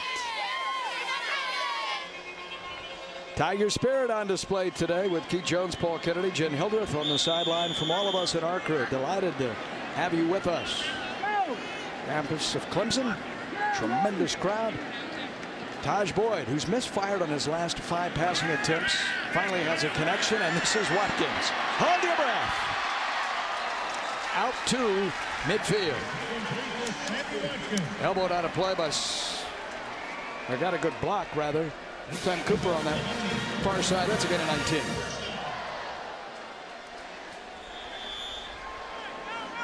Why don't you just stand up and chuck it his way every time? It's very tempting, is it not? Ellington now will work the middle of this Furman defense. And as you can see, it's hurry up with those boards that Jen had showed us earlier. The staff signaling it in, and already Boyd has the ball snapped, and he's gunning down the middle of the field. Sliding Jerron Brown. Another catch. Graduate student and has a Bachelor of Science in Management already. And this is more of the pace that offensive coordinator Chad Morris would like to see out of his group. That catch is made at the 29 by Sam Cooper, who threw a block a moment ago. And it all starts with whoever has the ball giving it to the umpire, not throwing it down, not laying it on the ground, not leaving it anywhere. It starts with getting that ball to the umpire so he gets it set quick. There goes Brandon Ford. Unbalanced the formation. Boyd exclusively passing this series. Boy, what a catch, and he stays in bounds. Because Brandon Ford for a touchdown. Well, they brought him across the formation in motion and then just turned him upfield. That's the first touchdown grab for the graduate student here in 2012. See him go out of your screen there to the left, just head up the field. Nobody goes with him. Great grab. We saw them practicing those one-handed catches, Keith. During pregame, yes, we did. Canizaro adds another extra point, and the Tigers here in the third quarter, really sparked by the interception by Quandran Christian, have broken this game open. 34-7.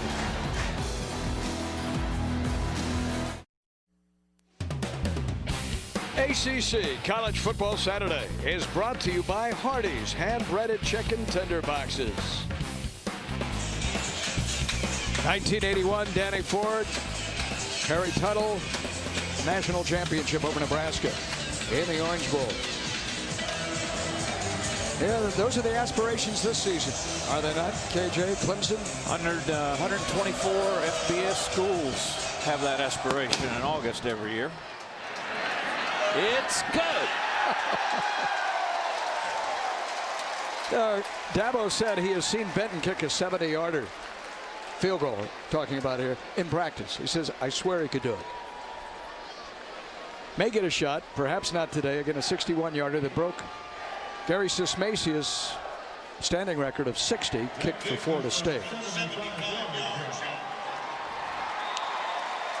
Furman is reeling now, Keith. They've been outscored 14-0 in the third quarter.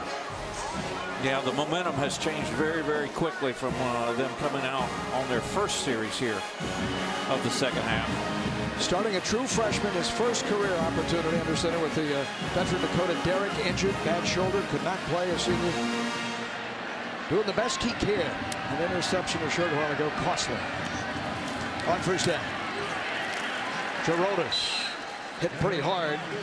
First shot passed by Tony Stewart. Stewart has endured not one but 2 knee surgeries. When he was coming out of high school, he was regarded as number 7 as the #1 high school linebacker in America. And as he rounds into form and begins to get those legs back, he still could be special. Pickup of only a couple. And again ahead, Terry Don Phillips, the director of athletics at Clemson, will join us in the booth. Talk about monumental week in the history of the Atlantic Coast Conference. Notre Dame joining this league. Gerardus Williams to midfield and into that Tiger logo. He was running through a pride of Tigers there, picking his way upfield. First down, Furman, and a spark for the Paladins. We've seen Furman have success on the outside. Great move by Williams there. Gets away from Tony Stewart and then starts heading north-south. Ball very nearly at midfield. Colin Anderson leaves. Cameron Mason is into that huddle at tight end, bringing in the play from the sideline. The offensive coordinator, Jimmy Kaiser. And remember, Furman utilized that tight end as a receiver very effectively in the first quarter. Ryan Colbert to the bottom of your picture. King gets the pitch. Looks for a block. Flag in to the 48, 47-yard line, and a late hit downfield thrown toward Cameron Mason.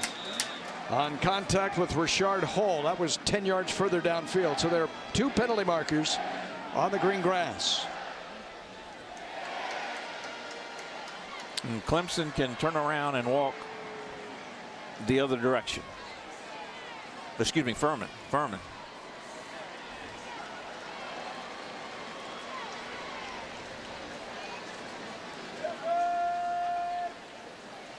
Holding the call here, the block on the edge, and a personal foul against Clemson as well, and the tight end in Cameron Mason.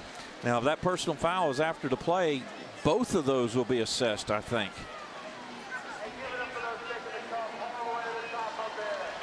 Let's listen in to Ron Cherry.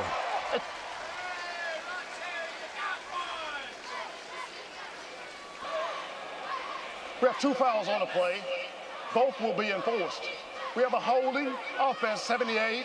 We're also on the play after it was over. Dead ball, personal foul, 49, offense. You just hate it when I'm right, don't you? No, I think it's wonderful. He does not, though, Coach Fowler. That's 25 yards. So you go from the midfield stripe all the way back to your own 23-yard line.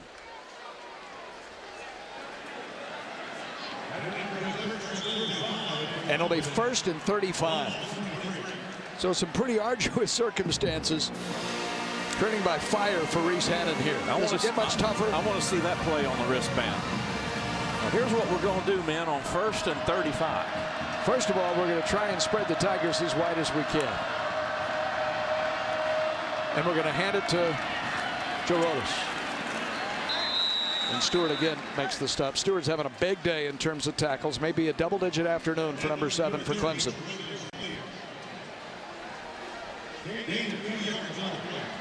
He got a couple.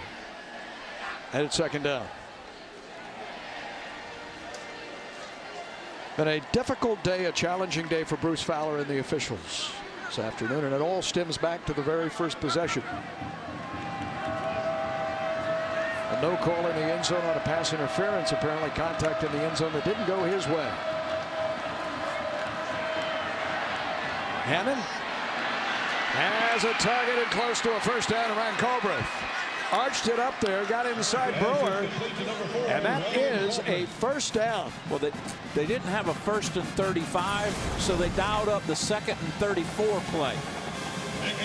Nice job by Hanson to get that ball back inside in order to give his receiver an opportunity to work into the ball. 33 yards. And that's Ryan, as you mentioned, Ryan Colbreth, all 6'4" of him. And a 225-yard passing afternoon for the freshman in Hannon. On the roll here. Running out of sidelines, and out he goes. Great coverage downfield by Clemson and their defensive backs and linebackers. simply nowhere for Hansen to go with the ball. He bought a lot of time, didn't he? We've seen him do that, particularly as he rolls to his right as a right-handed quarterback. Good job on the perimeter to get the Clemson defenders down, get them off their feet, and give him an opportunity to get outside, turn back up, see if he can find anything, deliver the ball, or not, just get it out of bounds. Colbert with the big catch, sent to the far side, top of your picture. On 2nd and 9. Hannon to that far side and finds Colbert. Here's Jen. Paul, just a bit of a side story and some preparation that's been going on the Clemson sideline. A few moments ago, backup quarterback Cole Stout was out there throwing the ball. In fact, he's been out there just about every Clemson defensive possession. Not necessarily because they're getting ready to yank Taj Boyd, but because they're getting ready if Taj Boyd's helmet comes off. As you might remember, game 1 against Auburn, it happened several times in key situations, and Chad Morris, offensive coordinator, said, how do I get prepared for this? That was his solution. Yeah, you can't go from pregame warm-ups and then an hour later be called on to play and be sharp. This will be close. 3rd down handoff to McLeod. 190-pounder. Well, we've seen Williams, we've seen McLeod, we've seen the freshman and Tanner Scoggin, all 3 tailbacks for Furman. Not huge yardage, but very productive. This will be short, 4th down. Paladins will go for it. Short yardage offense is in. Kevin Allman, the wide receiver, arrived first for Furman, number 85. Gerodis Williams is the tailback. A chance for this crowd to stir. Began the day with over 80,000. Up to the line of scrimmage. Hitting a yard. Hanna wants to throw. He's flushed. Flag down. The pass is incomplete. Yeah, we're going to have defensive holding, I believe. Spencer Shuey was pressuring the quarterback, but that's not what this flag is about. A head linesman explaining himself, Tony Gray, to his referee.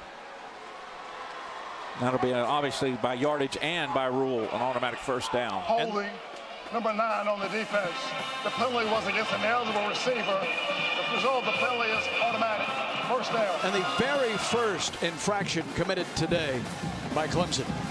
That is a positive. Dabo Swinney.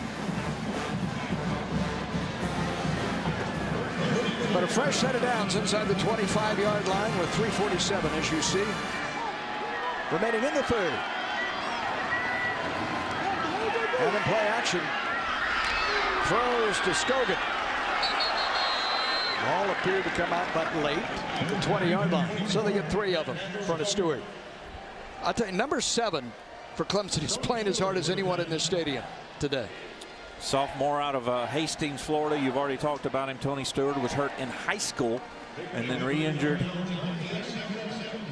once he got here to Clemson. 6'1", 235 pounds, can run. Boy, he can run. And has already earned the admiration of his defensive coordinator, Brent Venables. He's Hannon. Didn't like what he saw. Here comes Williams. Get him around the ankles. They do. To the 19-yard line, but they're in the red zone. The CPI security red zone. And that one and only chance came with the first possession of the afternoon. Yeah, prior to today, they were 5 of 5, including 4 touchdowns. But as we documented early in the 1st quarter, they got down moving the same direction. Interception by Clemson negated an opportunity to improve upon that red zone stat. This will be the 9th play of this possession by Hannon. Very impressive way to answer the unfortunate turn of events that widen the gap on this scoreboard. He has time to throw. Now the heat comes. Throws on the run behind Gary Robinson downfield at the 10-yard line.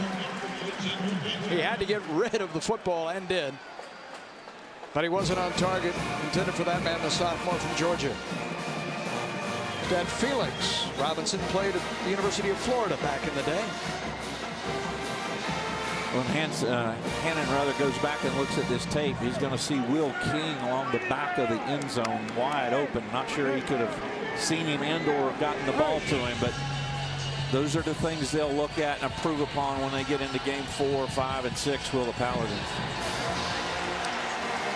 Robinson out to the far side of the field. Will King will be in the slot. A top rear picture.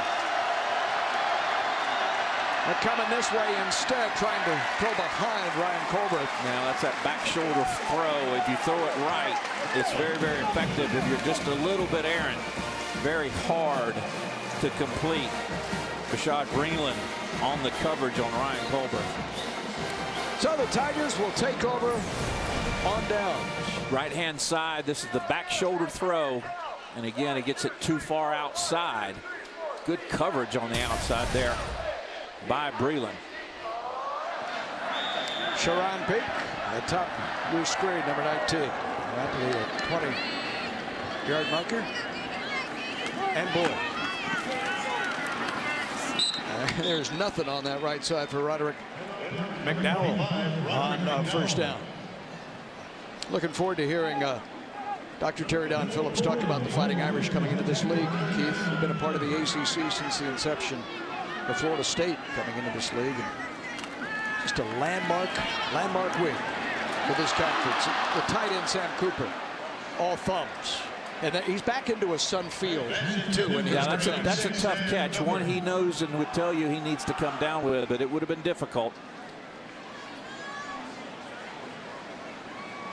And Boyd does not even huddle up on third down. Need to cross the 30-yard line for the first down. And his All-Atlantic Coast Conference center in Dalton Freeman. So much for the number ones being done by halftime today, huh? The starters have been in there from the outset.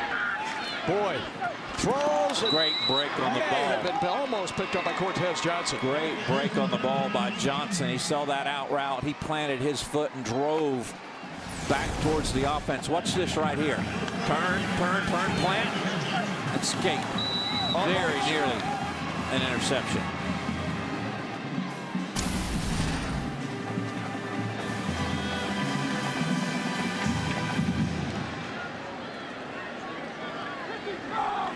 Spencer Benton. See what he's done this afternoon. Gets it away, it tumbles. Will King watches with the rest of us as the ball bounces. And will be marked at the 27-yard line. What a week this has been. The 60th anniversary season in the Atlantic Coast Conference. It is my distinct pleasure to announce Notre Dame as the 15th member of the Atlantic Coast Conference.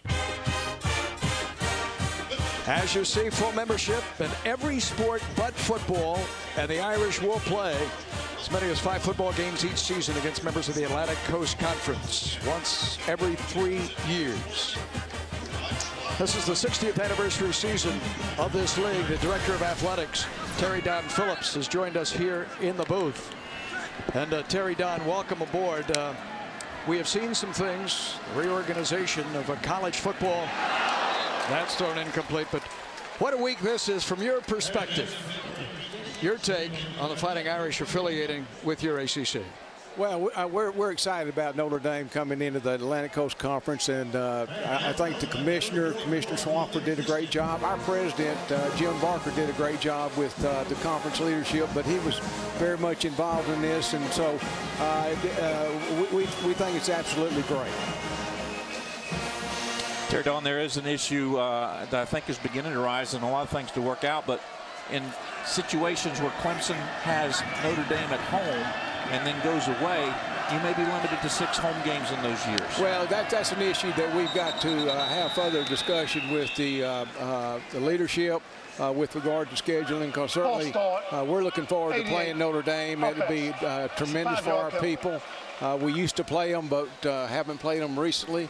So we've got to work with the conference and see what we can do. You know, the schools that are primarily impacted are those schools that have their rival that play in another conference. For example, South Carolina, SEC, Florida State, Florida in the SEC, and Georgia Tech and Georgia in the SEC. So there's some different dynamics with regard to our scheduling, but I'm confident we'll get those things worked out. And the overall good, I would submit, your opinion, outweighs what little bit of nuance that might be.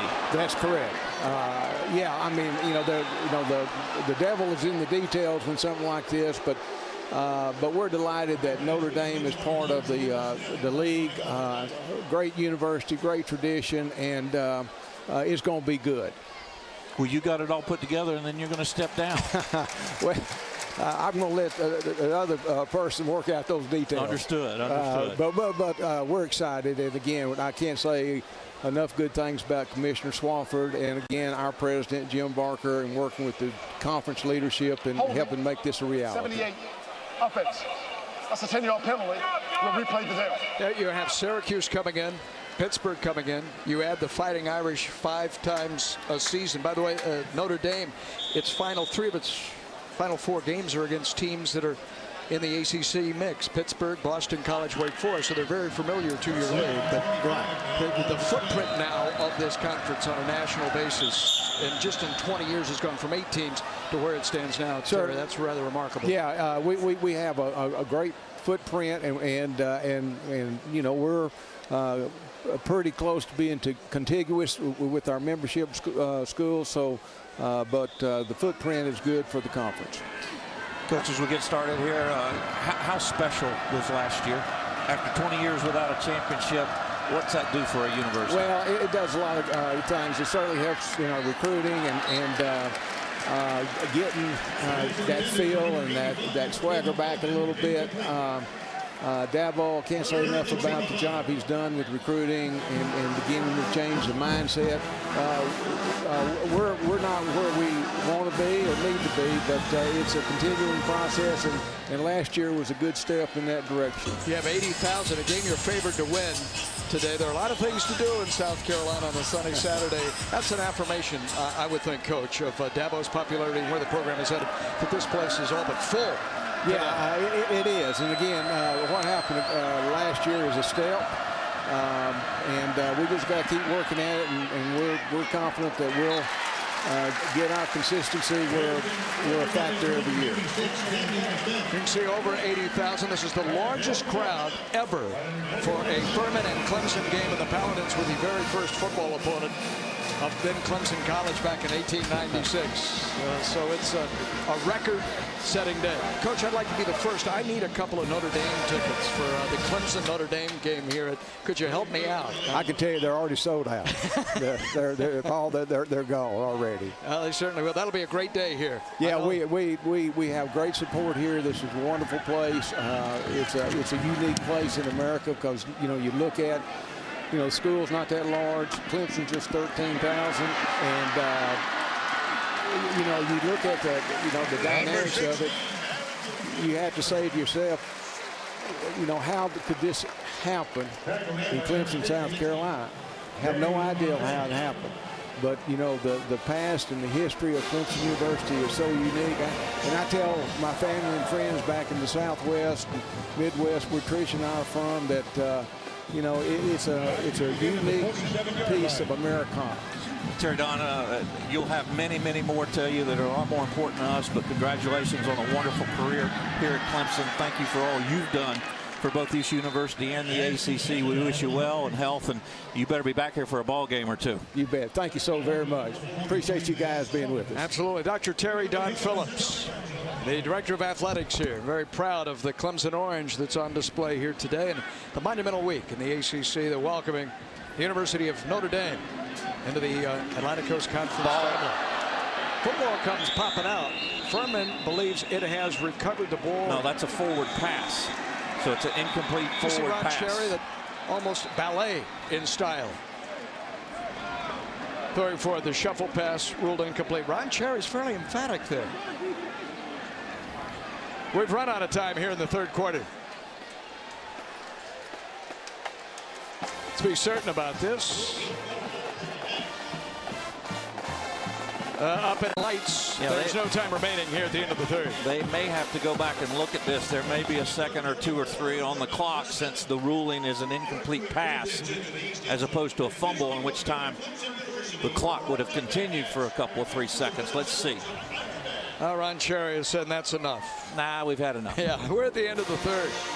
Get your orders now for Notre Dame at Clemson. That will be one tough ticket. The Furman ticket today was been a pretty good football game.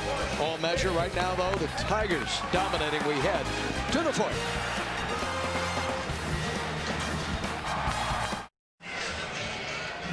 To the fourth quarter from Death Valley, and our game summary presented by Delta. You see Sammy Watkins, Keith, really sparking the crowd today with that electrifying 58-yard touchdown run. He was one of those no-doubters once he got turned upfield.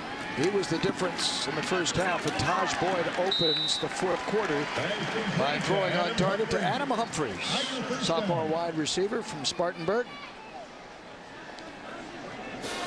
His second catch of the afternoon. Boyd's gone the distance today.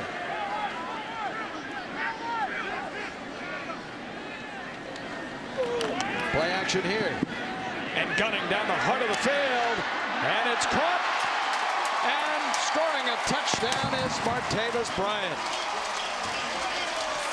39 yards. How that ball got through the defenders, I don't know. How Martavis hung on to it, I further don't know. Left-hand side, yeah, left-hand side. Watch this. Safety comes over. Whoops. Great concentration by Bryant. Extra point is good. The second touchdown strike today by Boyd, and that was beautifully thrown. And he throws it into target, as Keith said, the eye of a needle.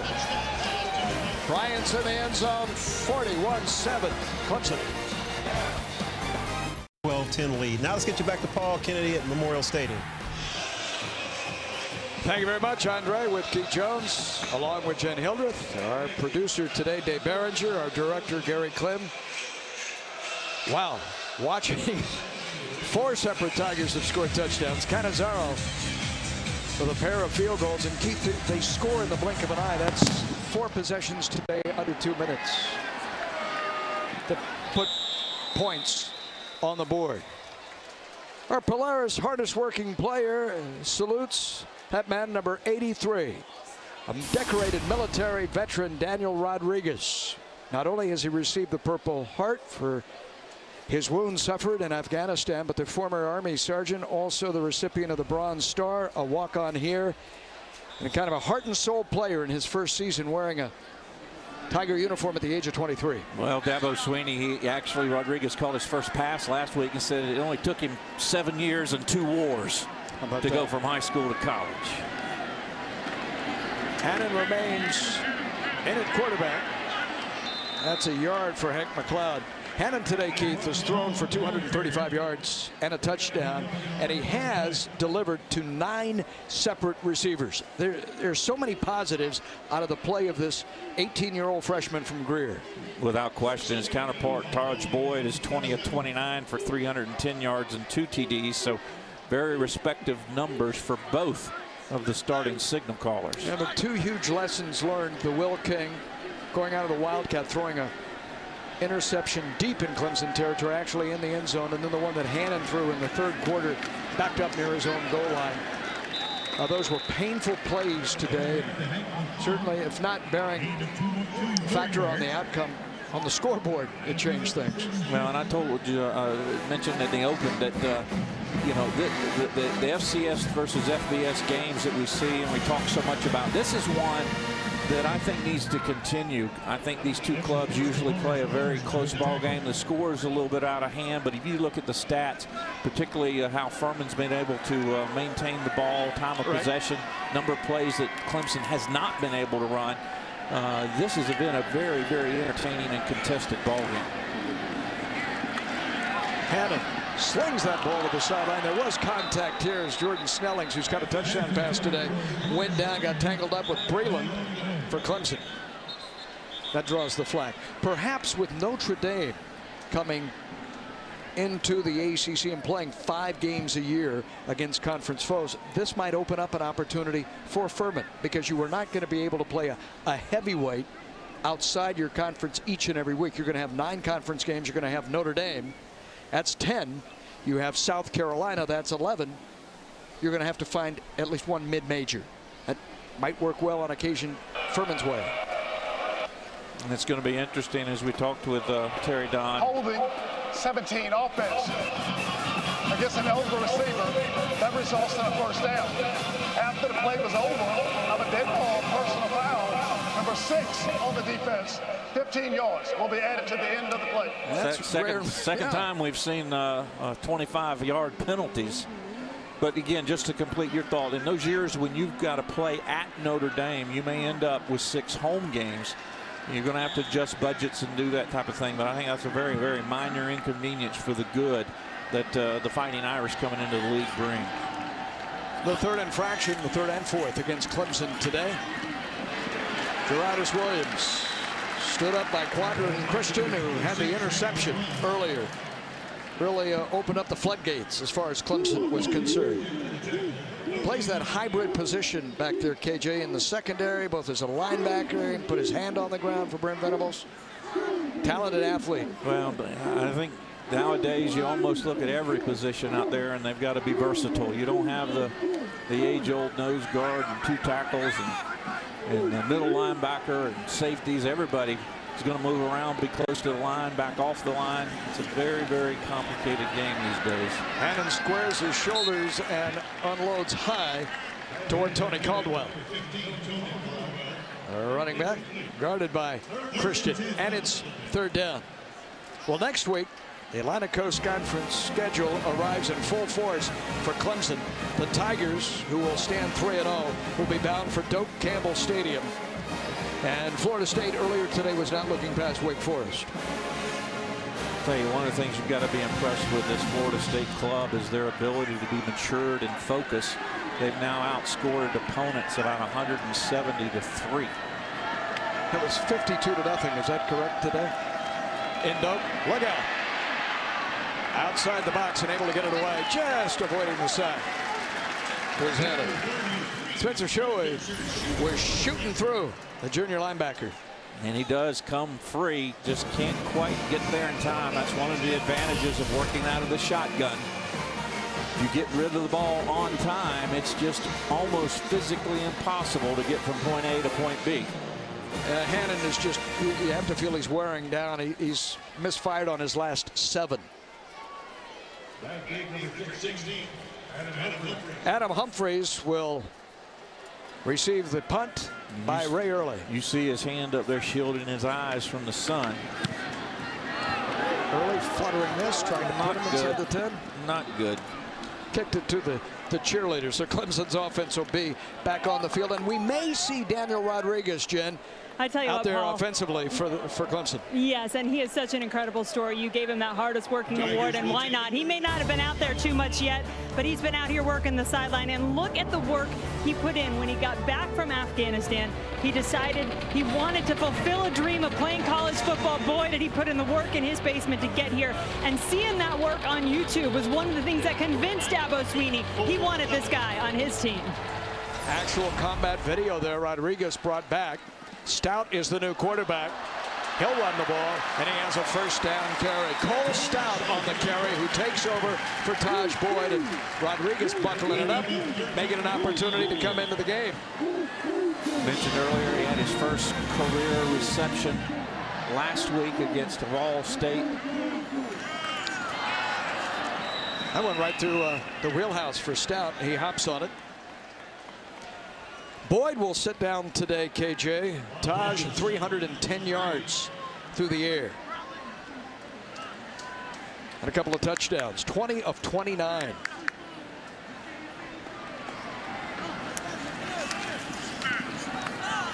Batted down by Josh Lenn. Line of scrimmage, defensive end, the captain. Stop the clock with 11:38. That ball very nearly a lateral, Paul. To make it a live ball. Boyd's 5th 300-yard game. Charlie Whitehurst. Yeah, only behind Charlie Whitehurst. Smiles all around. Stout this way. Catch made, and right at the 35-yard line. Probably just a little bit short. That's Stanton's second year. Freshman, wide receiver, his first catch.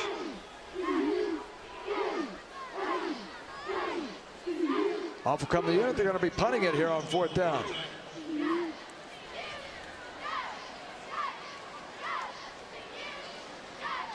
And this will be Bradley Pinion, number 92, with his first opportunity to kick. Young freshman from Concord, North Carolina. So the rest of the way, KJ, Dabo is going to give some young men an opportunity to gain some experience. Will King. Oh, what a booming kick. King calls for a fair catch at his 20-yard line. Pinion was regarded as the top punter in America coming out of high school in Concord. Nice effort there.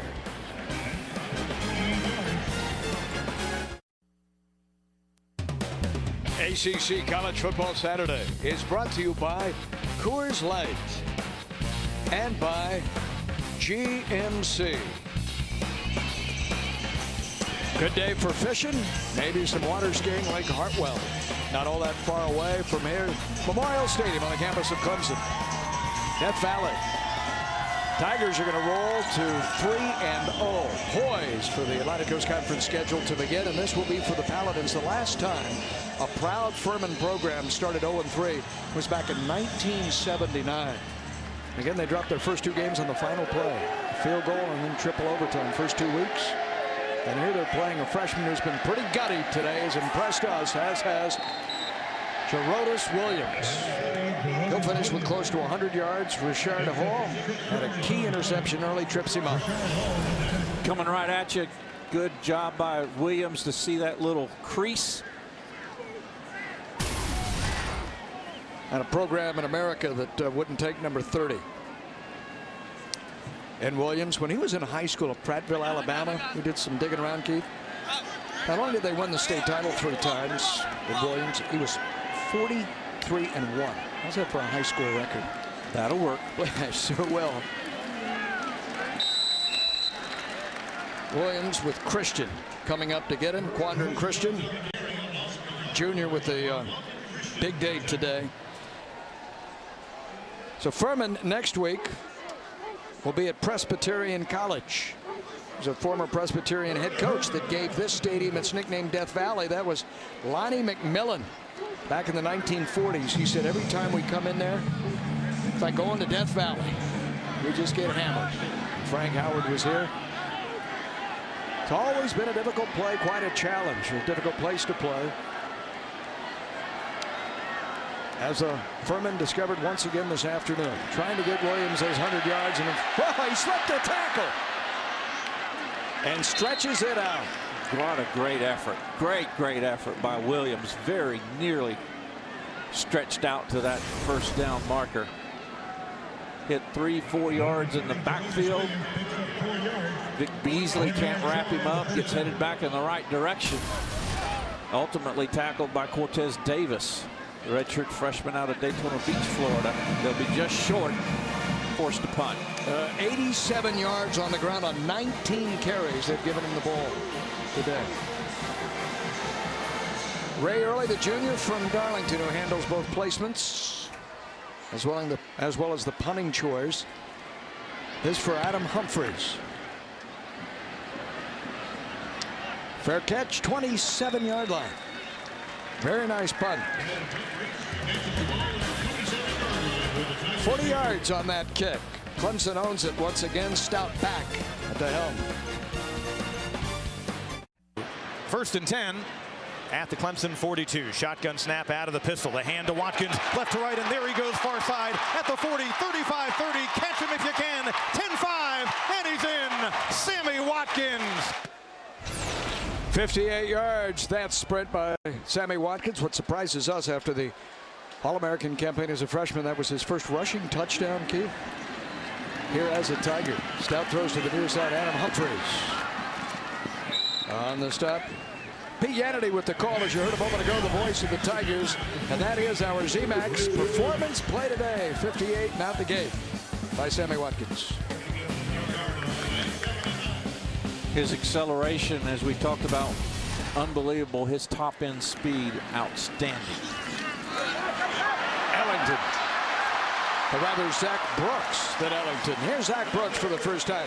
A freshman from Arkansas. And the very first Arkansas native to ever wear and play here in Clemson uniform. Well, he just added a 4. He runs like number 2 plus 4 instead of 2-3. Breaking tackles. Tired arms, and they're worn down Furman team, understandably so. But he has a rip to him. Chad Morris, the offensive coordinator for Clemson, recruited him, and he arrived here in January, and he's going to be a very special player seasons to come. You have him, you got Ellington. DJ Howard, we didn't see him at all today. Banged up a bit with the bruised shoulder. Sharon Peak pays a price after the catch. May have lost yardage. And there's the hit by the sore-footed Nathan Wade. He sure has not played, Wade sure has not played like he's got a broken bone in his foot. No, he hasn't.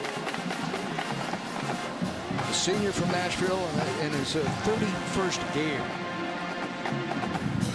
Economics major. Stout throws high, and it's picked off. Intercepted by Reggie Thomas, the freshman. And Thomas brings it back out to the 40-yard line. The first turnover committed today by Clemson.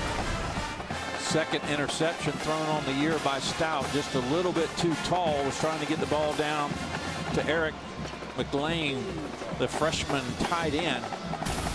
Thomas comes down with it. True freshman, as you called. And that will be against Dabo's troops, his first career interception. And one to remember. 7:07 away from the finish line on this ACC College Football Saturday. The Tigers have scored in all 4 quarters to dominate, but it was just a 7-0 game after one. 20-7 at the half. And a new quarterback, Gary Scott, in for the Paladins after an impressive performance by Reese Hannon, a freshman from Durham, his first career start. That is Scott from Charlotte. And Scott, a senior that's kind of gotten lost in the shuffle with Dakota Derrick and then the emergence of Hanson. Getting an opportunity to play here. Will White snaps the football to him. Hank McLeod works off that left side. So it'll be an opportunity from the Furman sideline. Play as many people as possible with the issue decided here. See Hanson on the sideline, number 12 there.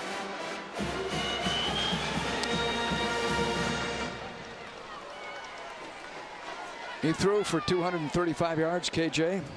Completed over 60% of his passes today. 19 of 29. And a touchdown strike. Around the left side comes McLeod. Knocked out by Brewer. Let's see where they spot that ball, about 2 yards shy. A little bit short. And you're on the wrong side of the midfield stripe, I would think, to go for this if you're Furman. And more importantly, you're on the wrong side of the scoreboard. Yeah, if Coach Fowler, you don't want that. Coach Fowler will punt it away. Ray Early once again, and here's our guy. There he is. Daniel Rodriguez, and listen to the ovation.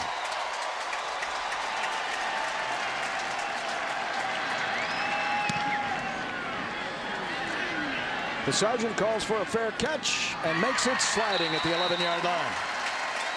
Bronze Star recipient, Purple Heart awarded. United States Army's pride, Daniel Rodriguez after the punt of 40 yards.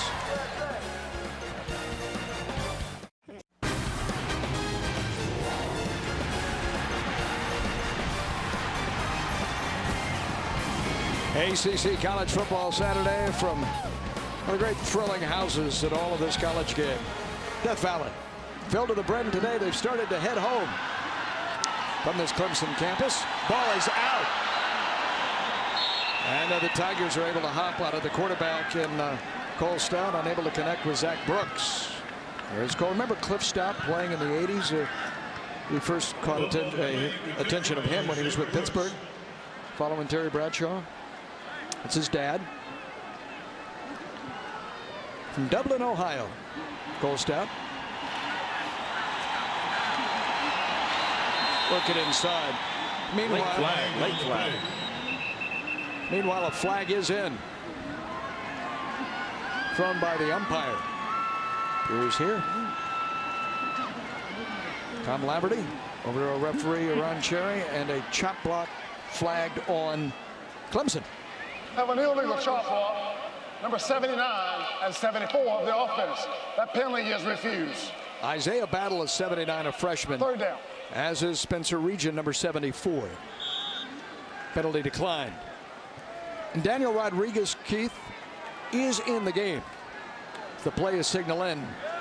He'll be there. By the way, if you're wondering about Region, he goes 350. Big number 74. On 3rd and long. Stout from his own end zone. Steps up to the 15-yard line. Jerry Wilkins came tracking for him. It's a pretty good pass rush, too, out of Furman into that end zone. Well, they're going to go up against the twos, if you will. The second unit offensive line for Clemson. You're exactly right. Good pressure by the Paladins. They forced Stout to tuck the ball and run with it. Doesn't quite get enough. Punt unit on. Bradley Pinion, we saw him earlier. He has a 48-yard kick already this year. He stands 6 feet 5 inches tall. A lot of leverage behind the ball, and look at this. Well, he's the freshman. He'll make his starting debut next year, but he's getting plenty of opportunity and time here in his freshman year. 54 yards out of his own end zone. Here's a look at the Coors Light Freeze Camp today, and it's Taj Boyd with 2 touchdown strikes. This one here to Brandon Ford. And what a catch by Ford.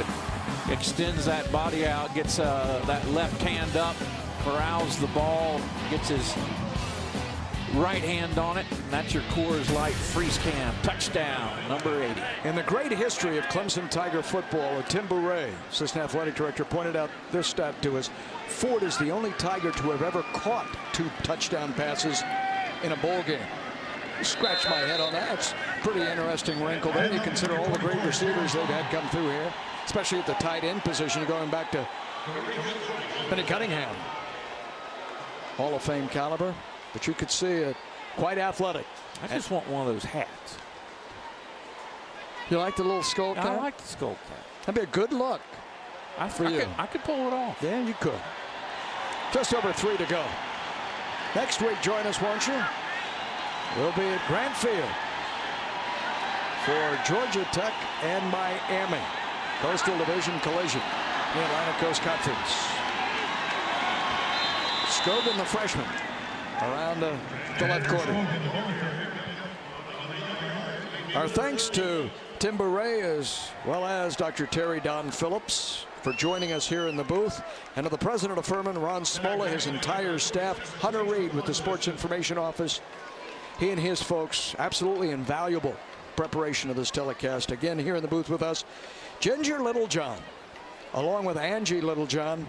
We come to their neck of the woods for this game. They travel on the road with our Rolling Road show, and here we come to see them. Clemson. Left-handed quarterback throwing in Gary Scott to Tony Caldwell. Down to Jay. Paul, interesting connection for starting quarterback for Furman, Reese Hannon and Clemson. First of all, he grew up completely in a Clemson family. And get this, his high school coach was an all-ACC guard here at Clemson, Will Young. And I actually talked to Coach Young today, and he said, boy, I'm sure wishing him good luck. Reese is certainly the pride of Greer High School. And I said, well, you're going to be rooting for Furman today, right? Because he came to the game, his first game in 3 years here in Death Valley. He said, well, I'll sure be rooting for Reese Hannon. Reese Hannon is going to enjoy a fabulous career. Today, obviously, he'll remember this forever. But he was so impressive, especially at the outset. We didn't know how he'd handle the atmosphere and all of the preparation, the spotlight on him, knowing he was going to start today. Coach had him ready, did Bruce Fowler. Furman. Join us next Saturday as promised. We'll be on the air at 3 o'clock. Quarterback Tevin Washington and the Yellow Jackets, Paul Johnson and company, they love to pound the football, Keith. They'll be coming at Miami with a full head of steam. Miami's defense shut down Tech last year. This is a new defense and a different Tech offense. Georgia Tech's defense much improved. Be a very, very entertaining ball game. Certainly will. Maybe we'll get a ride in that rambling wreck from Georgia Tech. Motoring around. I don't want that. Dabo Swinney now is the head coach here in Death Valley. 21-4 at home. Georgia Tech dominating, as you probably know by now, the Virginia Cavaliers today. And again, that very difficult to swallow loss to Virginia Tech. I wondered how they'd bounce back. Apparently they are, getting off the canvas. This is Rodriguez, again a second fair catch at the 11-yard line into that sun, a 46-yard punt.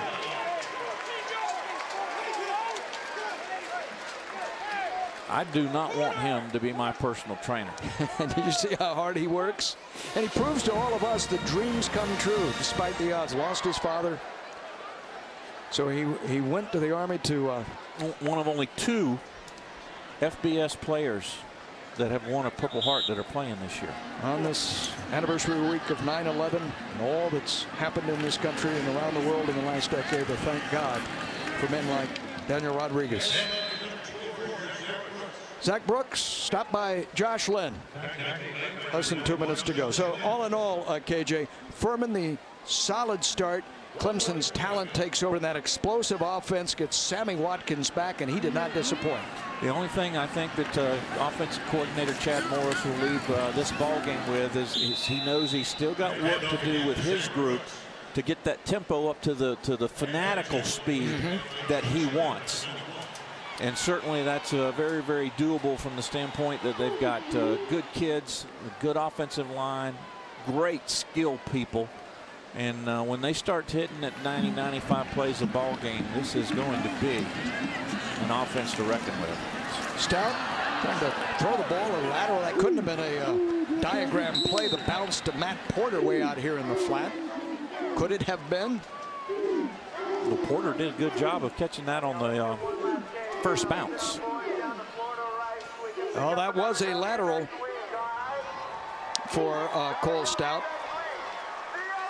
Paul, if Clemson gets one more snap off, it'll be number 68. Furman ran 68 plays as well, and that's back to my point that there's a negative to take out of this. I'm sure coordinator Chad Morris he'll want that number up in the 90s. But a good victory for Clemson and a good showing for Furman. In the history of Clemson football, the Tigers have never put 3 successive games of over 500 total yards together to open a season. They had 500 on opening day against Auburn, over 500 last week against Ball State. They're flirting with it here today after pulling their starters in the 4th quarter. They readily could have soared past that total. And the Atlantic Coast Conference for Dabo and his Tigers. Can they win it once again as they did a season ago? Well, they got a big tall order ahead of them next week as they travel to Florida State.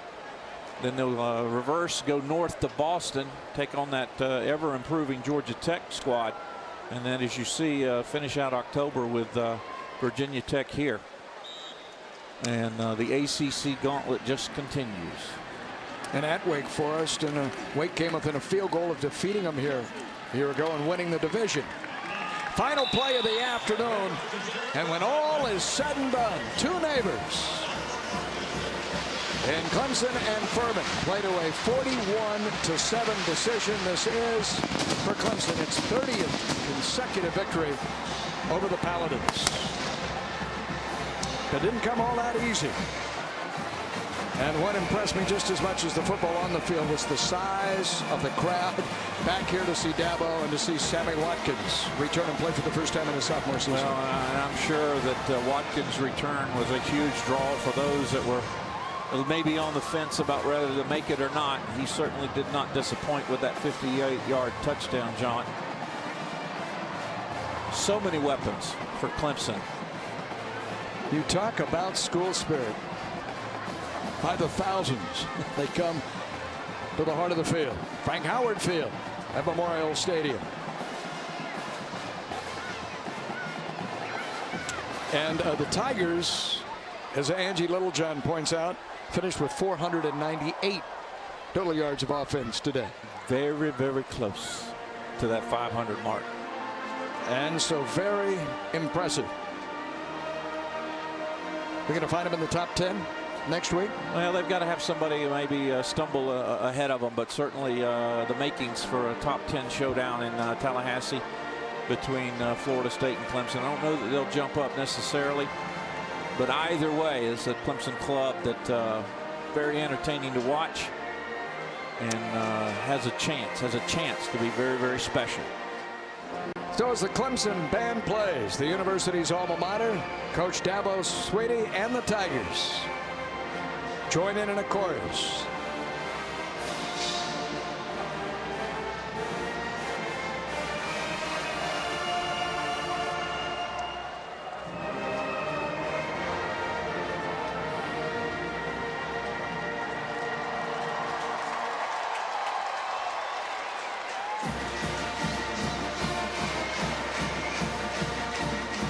Wonderful setting here, Death Valley, and in that sea of orange is our own Jen Hildreth with Dabo.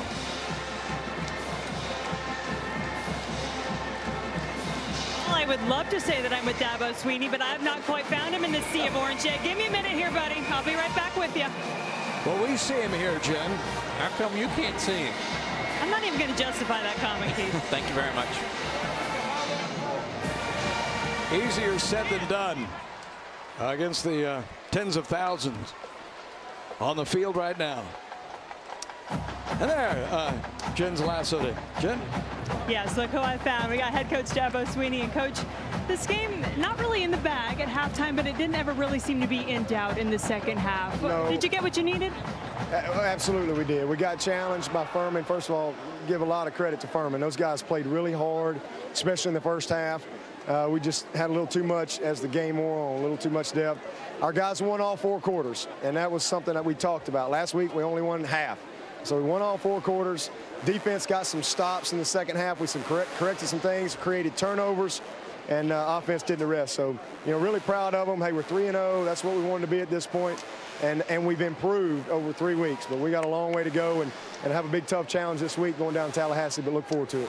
I know this crowd loves seeing number 2 out there, and we saw him take a handoff for a big run. What does he add to this offense? Well, he's electric. I mean, you know, he shoots the cannon off before the cannon shoots. I mean, it's unbelievable to see him play, and, you know, it was great for our fans. I'm glad that he was able to get back out here at home. He showed up really quick, and he's just a special football player, and really glad he's on our team, and we got him the rest of the way. I know you had some quick strikes for scores, but your play count a little lower than what you guys usually strive for. How much of a concern is that? It's 41-7. We're 3-0. That answers it. You know, good game. Good win. All right, top of your list as you head down to Tallahassee, because I know you're already thinking about it. What are you guys going to work on? Well, we got a lot to improve on. We'll see this tape, first of all, and see the areas that we can continue to grow in. The big disappointment is the busted play touchdown. You know, some guys, this is a game of football. There'll be some big plays from time to time, but when you give charity and you just completely bust, you know, guys will make you pay. So we've got to get out of the charity business and just quit busting some big plays that are giving up touchdowns. And I am proud of the fact that we recovered from a few plays and held them out of the end zone. But that's the biggest thing. You know, you go and play a team like Florida State, you can't give them those easy ones. You got to make them earn them. And then offensively, you know, we're playing really, really good right now. I just want to see us, you know, clean some things up, especially up front. Thought we didn't play our best game up front. Tyler Shatley went out. That disrupted us a little bit, but we'll get him back. He's going to be okay. And look forward to going to Tallahassee and may the best team win. Should be a great showdown. I know this fans love what they saw. Thanks very much, folks. All right, Jen, thanks so much. Wasn't perfect, but the fans here, the 80,000, what they'll recall is Sammy Watkins exploding into the end zone once again to open his sophomore season. In the Monday team meeting, Dabo told the entire group, but specifically Watson, well, we're 2-0. Don't mess this up, Sammy.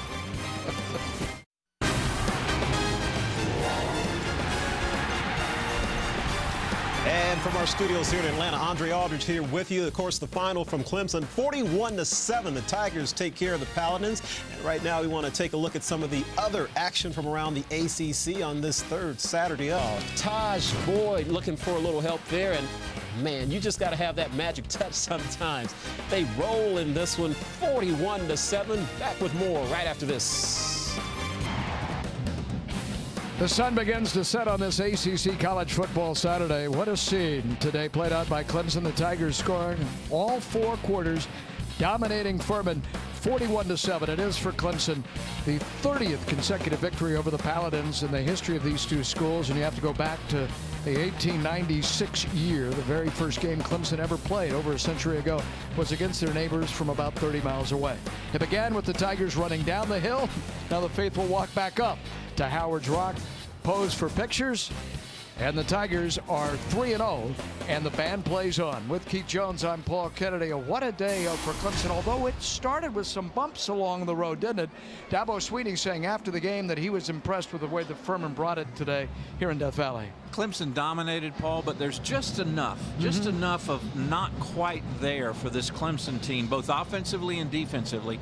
Defensive breakdowns, they give up a touchdown. They gave up nearly 400 yards in total offense to the Paladins, and some opportunities offensively that they didn't take advantage of. Just enough that I think you can keep the kids' attention, particularly as they get ready for Florida State down in Tallahassee. I'll tell you, had the attention of 80,000 here today. Sammy Watkins is back, and back in a big way. Very much so, and they talked about all during the week they wanted to get the ball to him. Here is a 58-yard touchdown jaunt just like that. Here's the breakdown in the Clemson secondary that we talked about. Jordan Snelling's in from Hannon. The pass to Snelling's from Hanson. And then the opportunity for Clemson to continue to do good things on offense. Taj Boyd was 20 of 29. Here's a great catch downfield by Ford. Another one here across the middle. I don't know how in the world Bryant caught that one. But just enough to get you excited, just enough left there to get you disappointed. More things to work on. I'll look at the numbers here, and they're surprisingly equally balanced. Very much so, and the number, as we've highlighted there, that jumps out at me is 68 plays. You know, Clemson's goal is 90 plays a ball game. They're not going to lead in time of possession, but you would want that play count to be much higher for the Tigers. Now, what might scratch your head, ours, and that of Brent Venables and the head coach in Dabo Swinney was the fact that Furman was able to move the football pretty effectively. You saw that average per snap at better than 5 yards a play. And they were, and that's as much a credit to Furman, but there is some little chinks in the defensive armor of this Clemson defense. At times played very, very well. Stuffed the run at the line of scrimmage. Maybe got away with one here as they got the pick to end a Furman drive. Now Rashard Hall. But for the most part, not completely, but for the most part, a very good effort by the orange-clad Tigers. Just enough not there, I think, to keep the players' attention as they get ready for Florida State. 41-7 here, and next week the Clemson Tigers are headed to Doak Campbell Stadium. They'll have to take on E.J. Manuel and the Florida State Seminoles, and our cameras, we're going to Atlanta. Very much so. Looking forward to it. A great matchup between Miami and Georgia Tech. Defenses kind of reversed this year versus last year. Offenses just trying to get started. And it'll be a very, very competitive ball game in ATL. Yeah, what's great for us and all the viewing audience, both teams big winners today. Georgia Tech over Virginia.